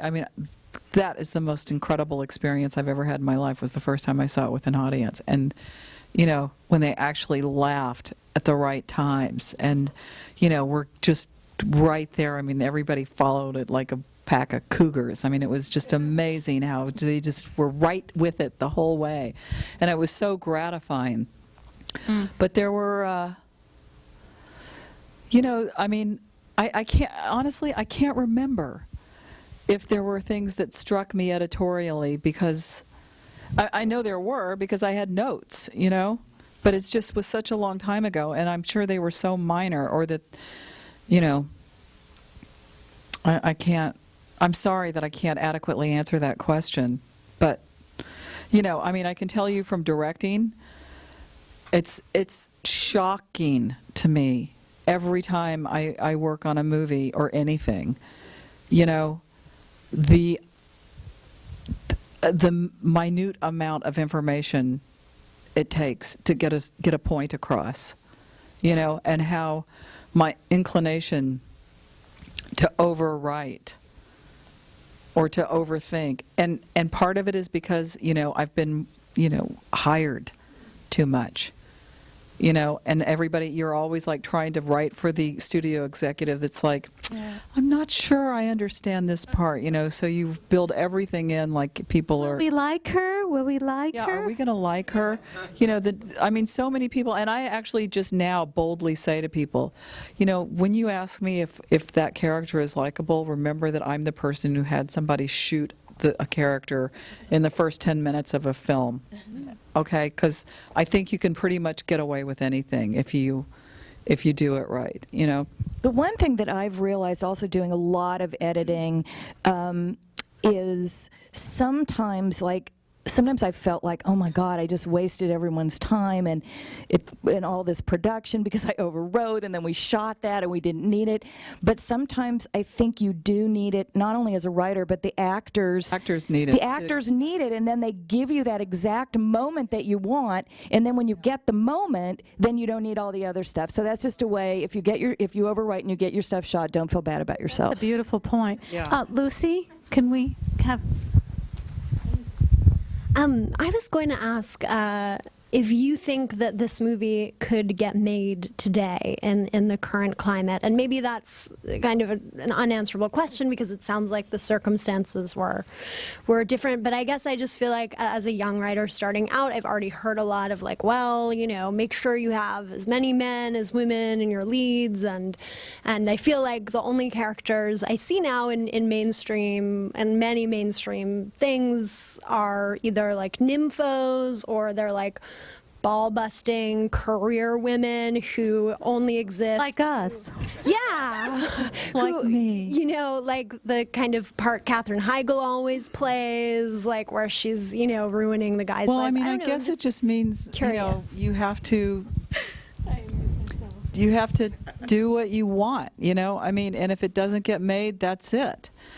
You know, I mean, God, I can barely get a movie made now, you know? I mean, I could, you know, I mean, nobody has the key. I mean, yeah, I mean, you know, unless it's Batman or, you know, or you have Johnny Depp starring in it, yeah, you can make that case all the time. But, you know, these little gem movies do get out there. I mean, I just think that, you know, one of the stories I have always kind of like loved in my life was you know, people talk about that time John Lennon said that he fell in love with Yoko Ono when he went to her art show, and there was this piece where he climbed up a ladder. You have to climb up a ladder and look in this box, and inside the box it just said yes, you know? And so, I mean, if you start out with, okay, and here, I've said this before too, but it's so true, you know. When I was in college, maybe the best thing I learned at Purdue is on a bathroom wall, somebody wrote, "Recognize your limitations, and sure enough, they're yours," you know? And it's just like you just kind of can't approach it that way, you know? One of the things that Winnie and I were talking about on the way over is like we were kind of bitching about this whole thing, and you know, just sort of having this conversation about existentialism and how pointless everything is, and why get up out of bed, and you can't change anything, and if you're a woman, you can't get this done or that done. And you know, I ran for the board of the Writers Guild because I was so sick of being in this business with these corporate horrible guys that I genuinely believe we can't do anything about it. I just believe we can't. But yet, stop bitching, start a revolution. You know, stop bitching, start a revolution. You can't listen to any of it. You just don't listen to any of it. None of us would be sitting up here. I mean, we're a lot older than you people, and we didn't have any certainly no female mentors, and I've really, really gone out of my way to mentor other, not just women, but younger writers, but women in particular. So I just feel like you're limiting yourself, you're settling, you're listening to that bathroom wall. If you don't go, basically, and this is what I'm talking about when I'm talking about anger, fuck you, okay? The worst thing that will happen is you will get a killer sample that will never get made, that will get you a million meetings. If you're writing something that will never get made that has a female point of view, every D-girl in town, every female producer will want to meet you. They may not want to make that kind of movie, but don't... Or be able to. It's not even that they don't want to. Or be able to, but... You know, I think there are a lot of people in the studio system are every bit as frustrated as we are, you know? Oh, yeah. I think we have to act like we can make a difference. Absolutely. Even if we know we can't. Absolutely. You just have to act like it, because what's the point otherwise? Just stay in bed. Exactly. I mean, I think that when you started out and you said, you know, I have this story that makes people, you know, upset with me because, you know, I hadn't written anything, and then I sat down and wrote this, and then I won an Oscar. But the thing is, first of all, that's a extremely beautiful story, and I don't want, you know, I don't say that lightly. That's a very beautiful story, and I think that that's what we all, on some level, you know, do aspire to. That's all. Correct. You know. And just, I mean, you said it. You said, I felt very private, and I was doing this for myself. I mean, you didn't sit down and go, I'm going to win an Oscar now. No, I did not do that. You were very private. And I still don't. I mean, you were doing what you felt you said it. You said, I was having fun, and you were writing down the movie that you wanted to see. Well, I mean, even in the, as somebody mentioned before, you get what you settle for. I mean, if you allow that to be Your reality. it will be. And, you have to stretch out and see what happens. And that's why I was saying at the break to my friend, I was saying, we always say here, Robin and I, we always go on and on about don't read the trades. Don't read the trades. Never read the trades. Because, I was taught when I was... That's the most depressing shit in the world. And it doesn't help. I was taught very early, and I'm so grateful, by my first writing teacher, and he said, none of that is your business, and you don't be reading that. That's not for us. He would that's exactly what he used to say. He used to say, that's not for you. That's not for us. And, there's a great wisdom in that. Only you can prevent forest fires. That's why I think that's why, honestly, if I may interrupt, I literally think that's why they leave the trades in the waiting rooms while you're waiting, just to fucking demoralize you. Just to make sure you walk in there and you go, yeah, everybody's working but me. Yeah. Yeah, well, I'm the one that does. The only time I see it is at my dentist, and it's more painful than the dentist. I mean, it's really a devastating thing, and I literally don't do it. I think of it as crack cocaine or something dangerous, because honestly it will get into your mind and you will start to be thinking along those lines, and that's not privacy. That's not the privacy she was describing.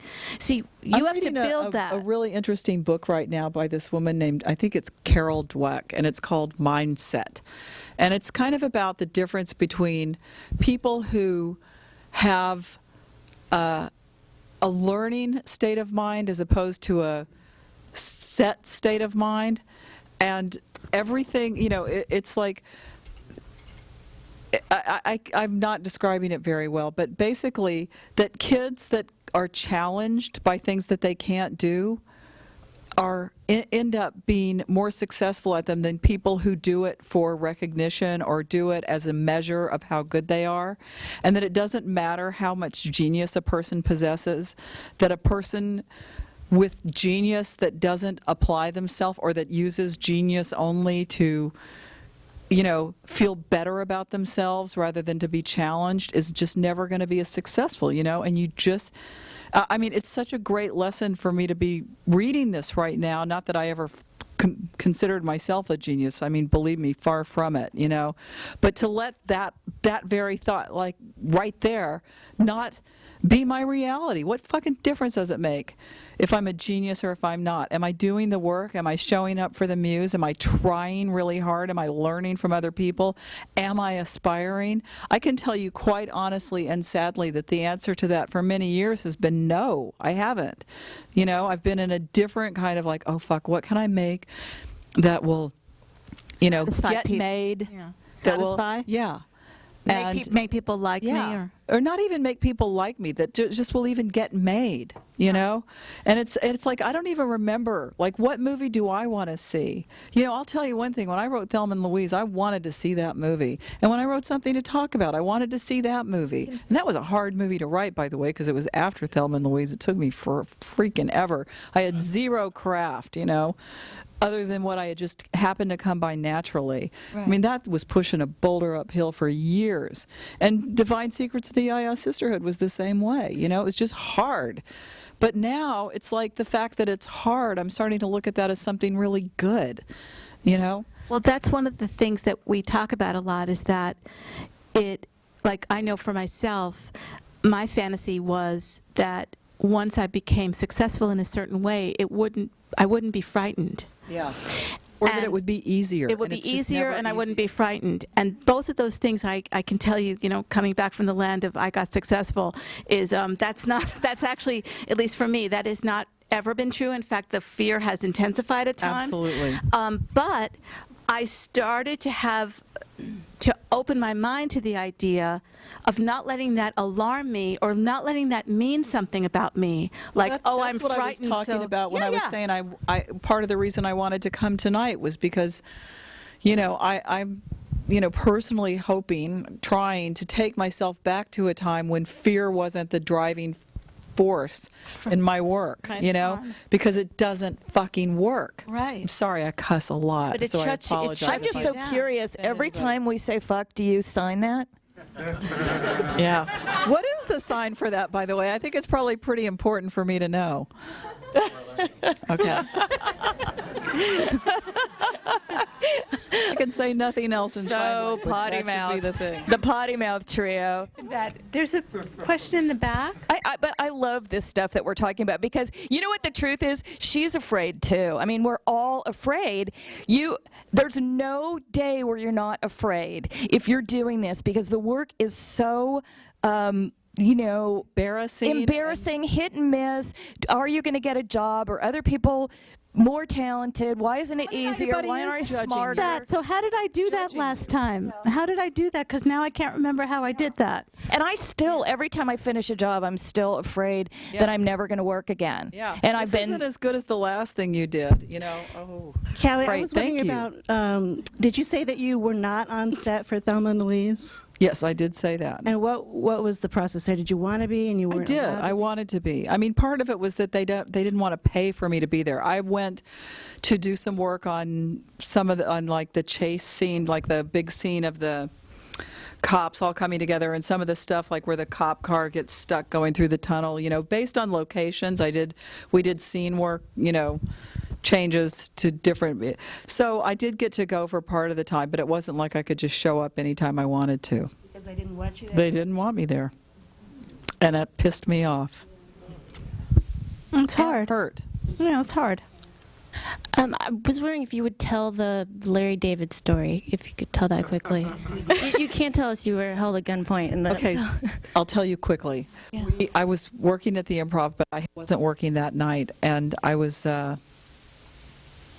walking. Larry walked me to my car, and these two young guys came walking up.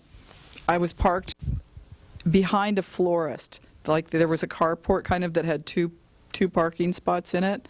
Those were like the primo spots, you know. If you could get those spots, it was so good, except that night. And, you know, we were standing there talking. My car door was open, and these two really young kids came walking up, and one of them had a sawed-off shotgun, and as they came walking up, he just, like, raised it up and just went, chink, you know. And, I mean, it was really weird. However, it was my second time. I'd already been mugged once, so I was like super scared because, you know, you just don't know. I'm just like, you've got to be kidding me, man. This is insane. I can't believe it. I'm fucking bait. And I have nothing, by the way. You know, I was so poor. But so they made us lean against the car. And, you know, he had his hands on the thing, and they took his watch, and they took my purse. He went in my car and got my purse. And I remember, you know, I had on a sweatshirt, like with a collar, and he pulled it down to see if I was wearing a necklace. And he goes, and Larry, okay, this is the part, also nobody can buy this. Larry started going, all right, just take the money, and nobody, and I was just kind of thinking, he's doing Howard Cosell. You know? And, you know, so so the one kid who was unloading us of all our belongings goes, is that it? And I reached in my pocket, and I had a $10 bill folded in my pocket, and I reached in and went, that's it. And they just turned and walked away, just like strolled away. Wow. And Larry and I ran back into the club, and we called the police, and they came, and it was just like, it was such a nightmare.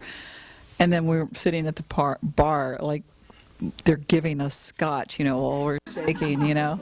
And I'm like, Larry, what was the Howard Cosell thing? And he's like, I don't know. You know, it's just like, that's the voice that came out. You never know what's going to come out of you at that moment. But like anyway, obviously, we live to tell about it. Can we take someone over here? Yes, that's I agree with the earlier comment that something to talk about deserved a bigger audience. Do you have any comments on the marketing of that and the marketing of so-called chick flicks in general? Well, God, I hate that so much. You know, it's just so sad, man. It's, you know, that's all you need to know about the state of female movies, you know.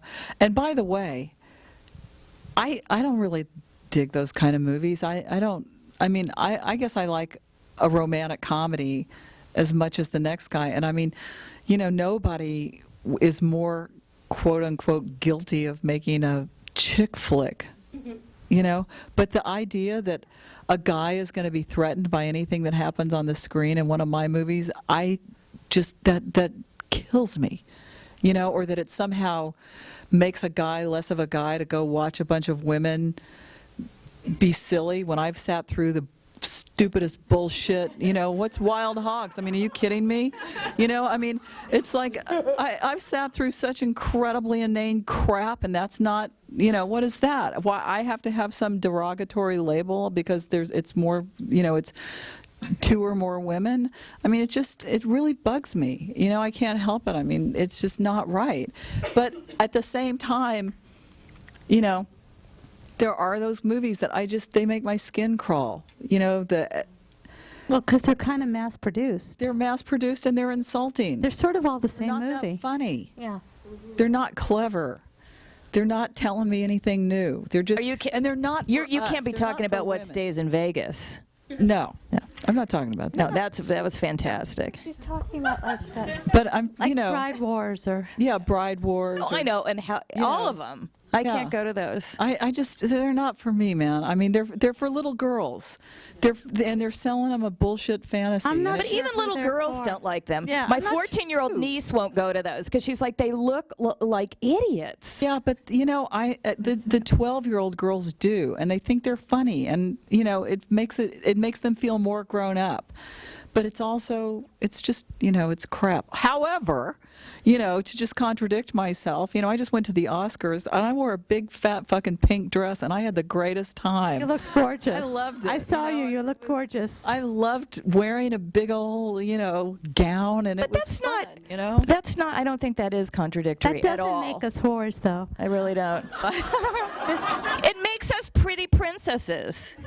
It's just, that is fun. I mean, that fantasy that I'm bitching about them selling, you know, I've bought it and it's a blast, you know. So I mean, I can't explain it. I'm a bundle of contradictions. You enjoy being a girl. Yeah, that's for sure.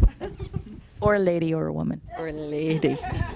I wanted to ask you, what kind of project are you working on now? Are you writing something to direct yourself, or are you looking to get directing or writing, or both?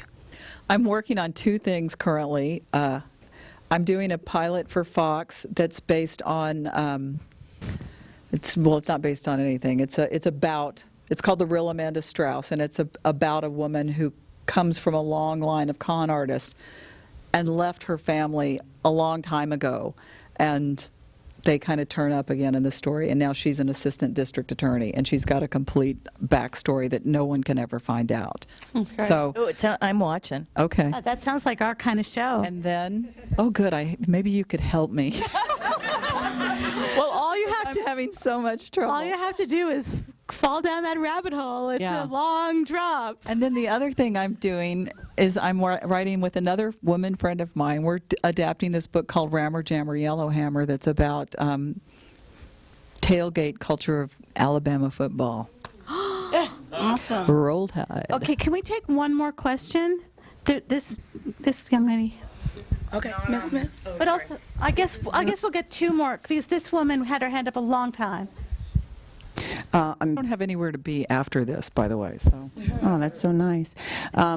This is not the question, but I knew that phrase, Rammer Jammer Yellowhammer, immediately when you said that, because I am from the South and I grew up in Birmingham and went to the University of Alabama and have had my share of tailgating. So I was initially going to ask you, after you had the initial experience that was about satisfying you, and now time has passed, and you have now spent time satisfying other people or finding a balance between satisfying them and you. I was going to ask you what you want now. And you sort of said that a minute ago when you said you're trying to take yourself back to a place where fear is not the driving force. And I'm curious if you would be generous enough to share any tools or moments or thoughts that have come to you to enable you to get to that point where fear is not the driving force. You know, as I'm listening to you ask this question, and I'm having to think about this stuff so much right now because it's so, you know, I would say that my writing has almost it's almost to a trickle, because of that thing of just feeling so constricted. And yet, as you've watched through the course of the evening, I will say anything that comes to mind in my real life. And I'm just noticing that while we're talking. I will absolutely say the first thing that pops into my head without really giving it enough thought to know if I even agree with it,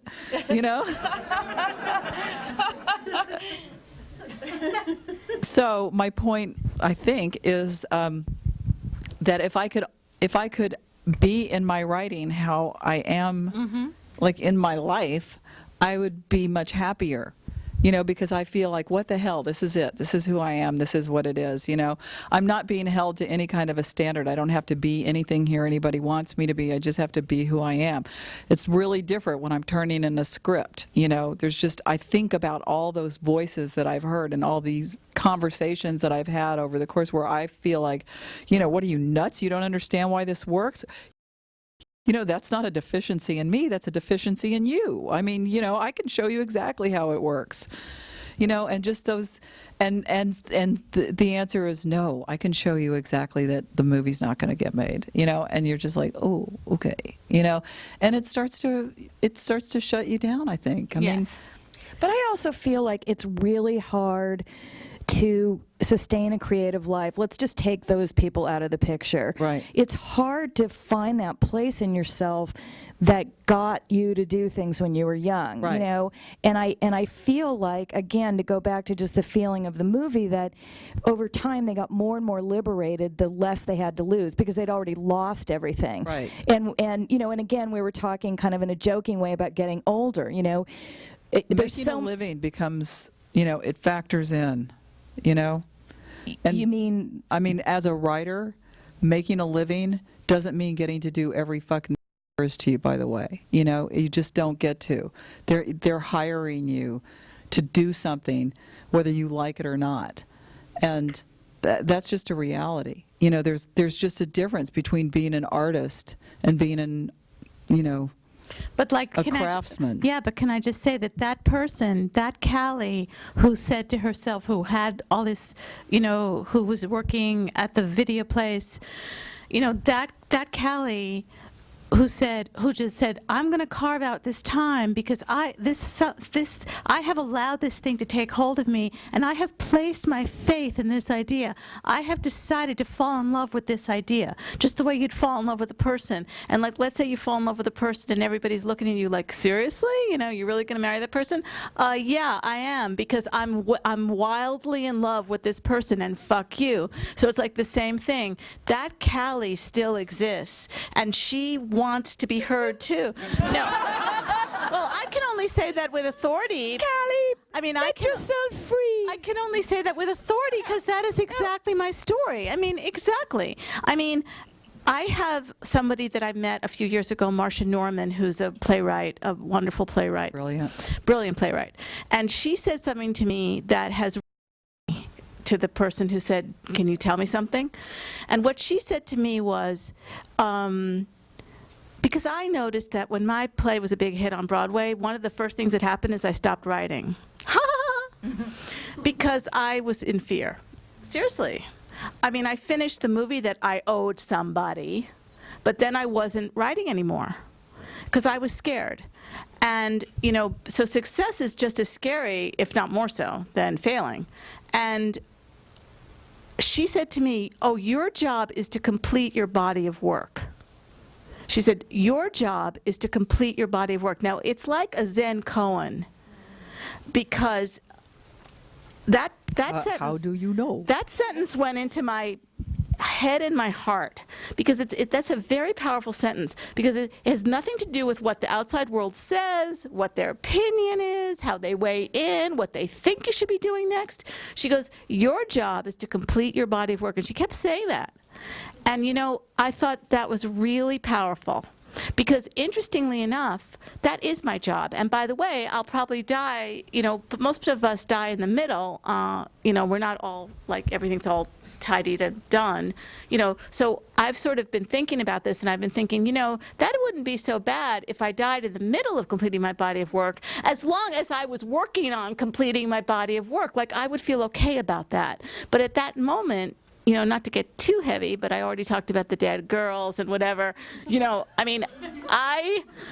that moment of my demise, I would like to know that I was working on completing my body of work. I don't want to know that everybody at, such and such studio was like pleased with the draft or whatever. Like, I'd like to know that I was working on my work. Because for me, my work, that I happen to like, that makes me laugh or whatever. But see, I think it's all easier said than done, and I think one of the reasons why I really like this class, and Winnie and I started our little secret support group before we taught the class, where we would share secrets such as, why can't I write? Why don't I have anything to say? Why can't I get out of bed in the morning? Did you watch Real World? Are we still watching Real World? Aren't we too old for this?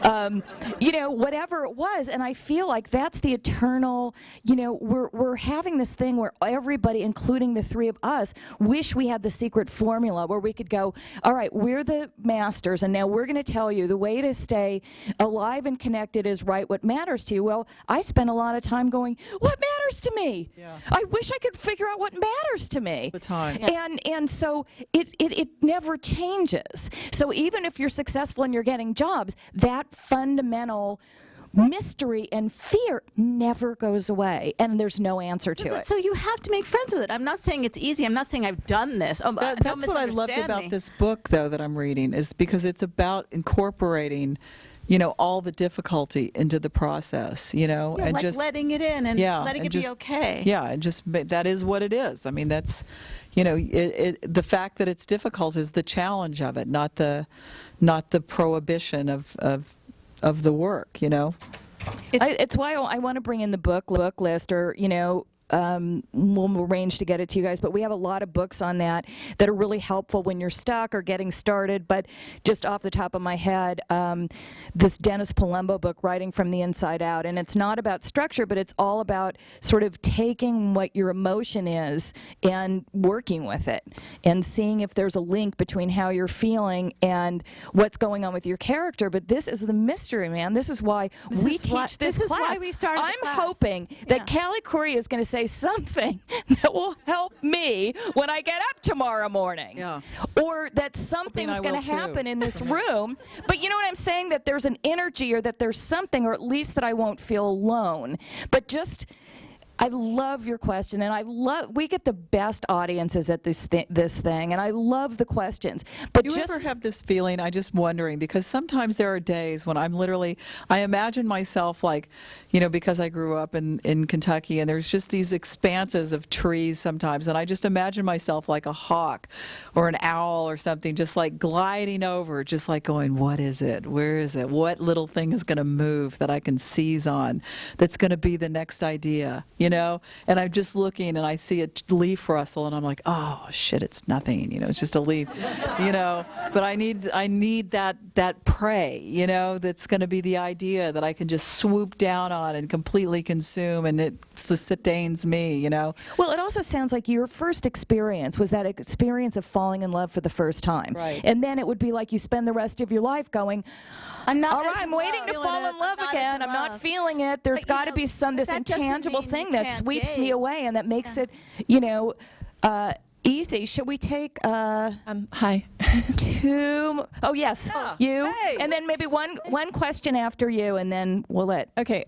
I just want to say, first of all, that in spite of all the obstacles, I just want to presence your magnificence, because your work, like all of you, has touched me in a way that when I experienced it, I went, yes.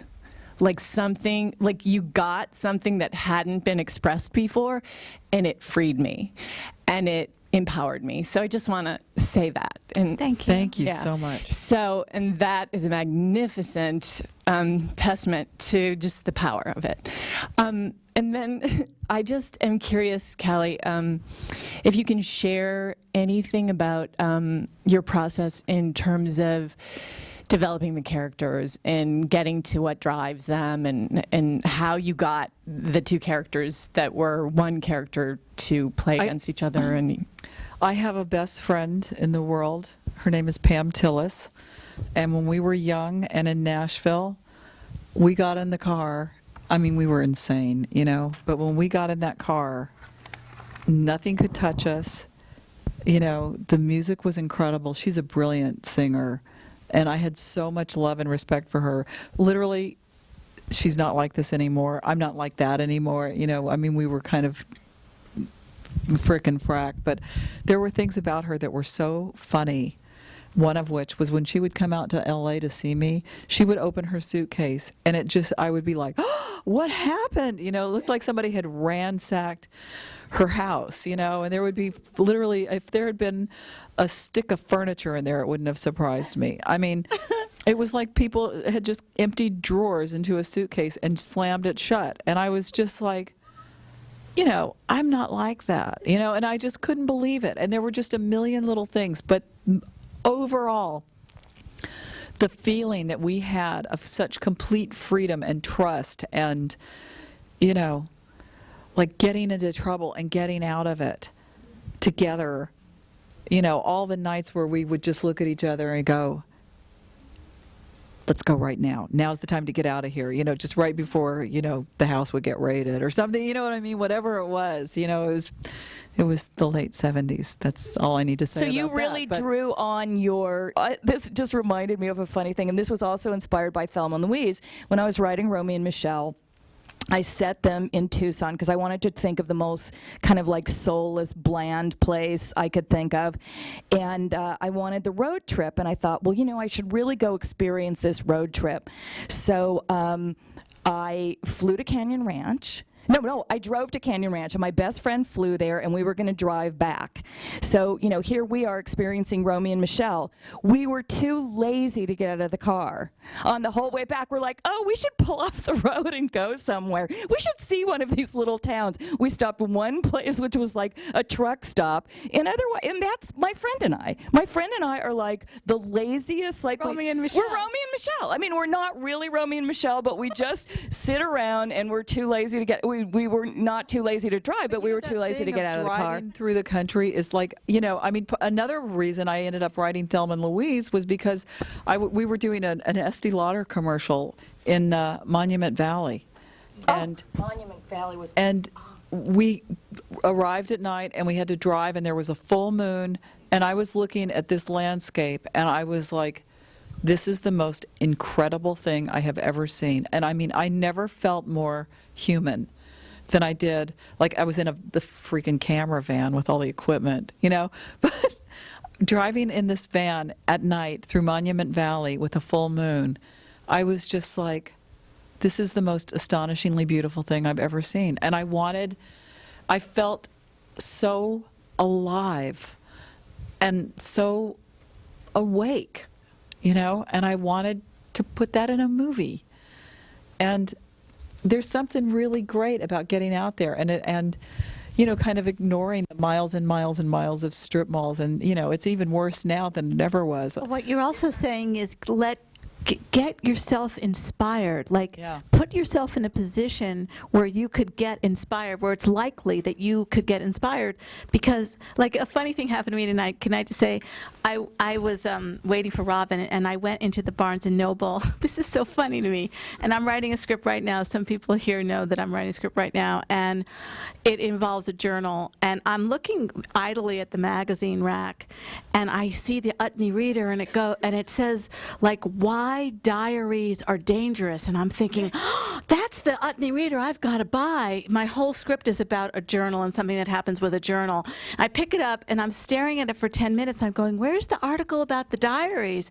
But it said why dairies are dangerous. But what was so great is I'm older than a lot of you, so I do this a lot naturally now. Like I am looking for help everywhere. Do you see I what call that mean? innuendo dyslexia. I have it too, where you just kind of see what you want. But I smiled at myself because that was my guardian angel, because that was me. I'm in script mode, and I am seeing help for my script everywhere, and I am grabbing it everywhere. So it's like, he's nodding. That's part of me going, I'm gonna inspire myself. I'm gonna be so inspired that I'm gonna see, diaries where they don't even exist. So funny because I was talking to Joel Cohen one time, not to name drop, but it happened that I was talking to him, and I was saying, and we were talking about writing, and I said, it's like I see people that have journals and they write everything down. I'm like, I never do that. I just am not that interested in myself, I'm just not. I'm not interested enough to write down my own thoughts. And that's really weird. Well, see, for me, I feel like it's incomplete. Like I never know. Like do I write? Yeah, or what? What do I put in and what do I leave out? But again, I also want to say, look at. It's all mysterious. Remember, it's all mysterious and it's all unknown. She didn't go, all right, I'll have this job, then I'll do an Estee Lauder commercial, and then when I'm in Monument Valley, I'll have this experience. No. So many of the things I've done in my life have been such an accident. I realize I've spent my whole life feeling I had to make things happen. My whole life. I can't remember a time when I didn't feel like it was my job to make things happen, to fulfill the dream that I was a special person, or I basically had to be or die. And that my job was to wake up every day and do something and write something that was going to be so good. People couldn't say no to me and this and that. And almost every good thing that's happened to me, I've been sitting on my ass. A phone call comes in or someone talks me into doing something, and I still can't give up the belief that I have to do it. I've done things for a waste of time that have been the perfect thing for something else, and I was getting an experience. So, but just be tuning forks, just take all of this in and just know. I don't know. I have run out of that speech, but you don't know shit. I've completely run out. You don't know a goddamn thing. Just you don't know. I don't know. God, that's what I'm saying. You don't know a goddamn thing. Should we? I think we have to say We've got to stop. Remember, you don't know a goddamn thing. Thank you.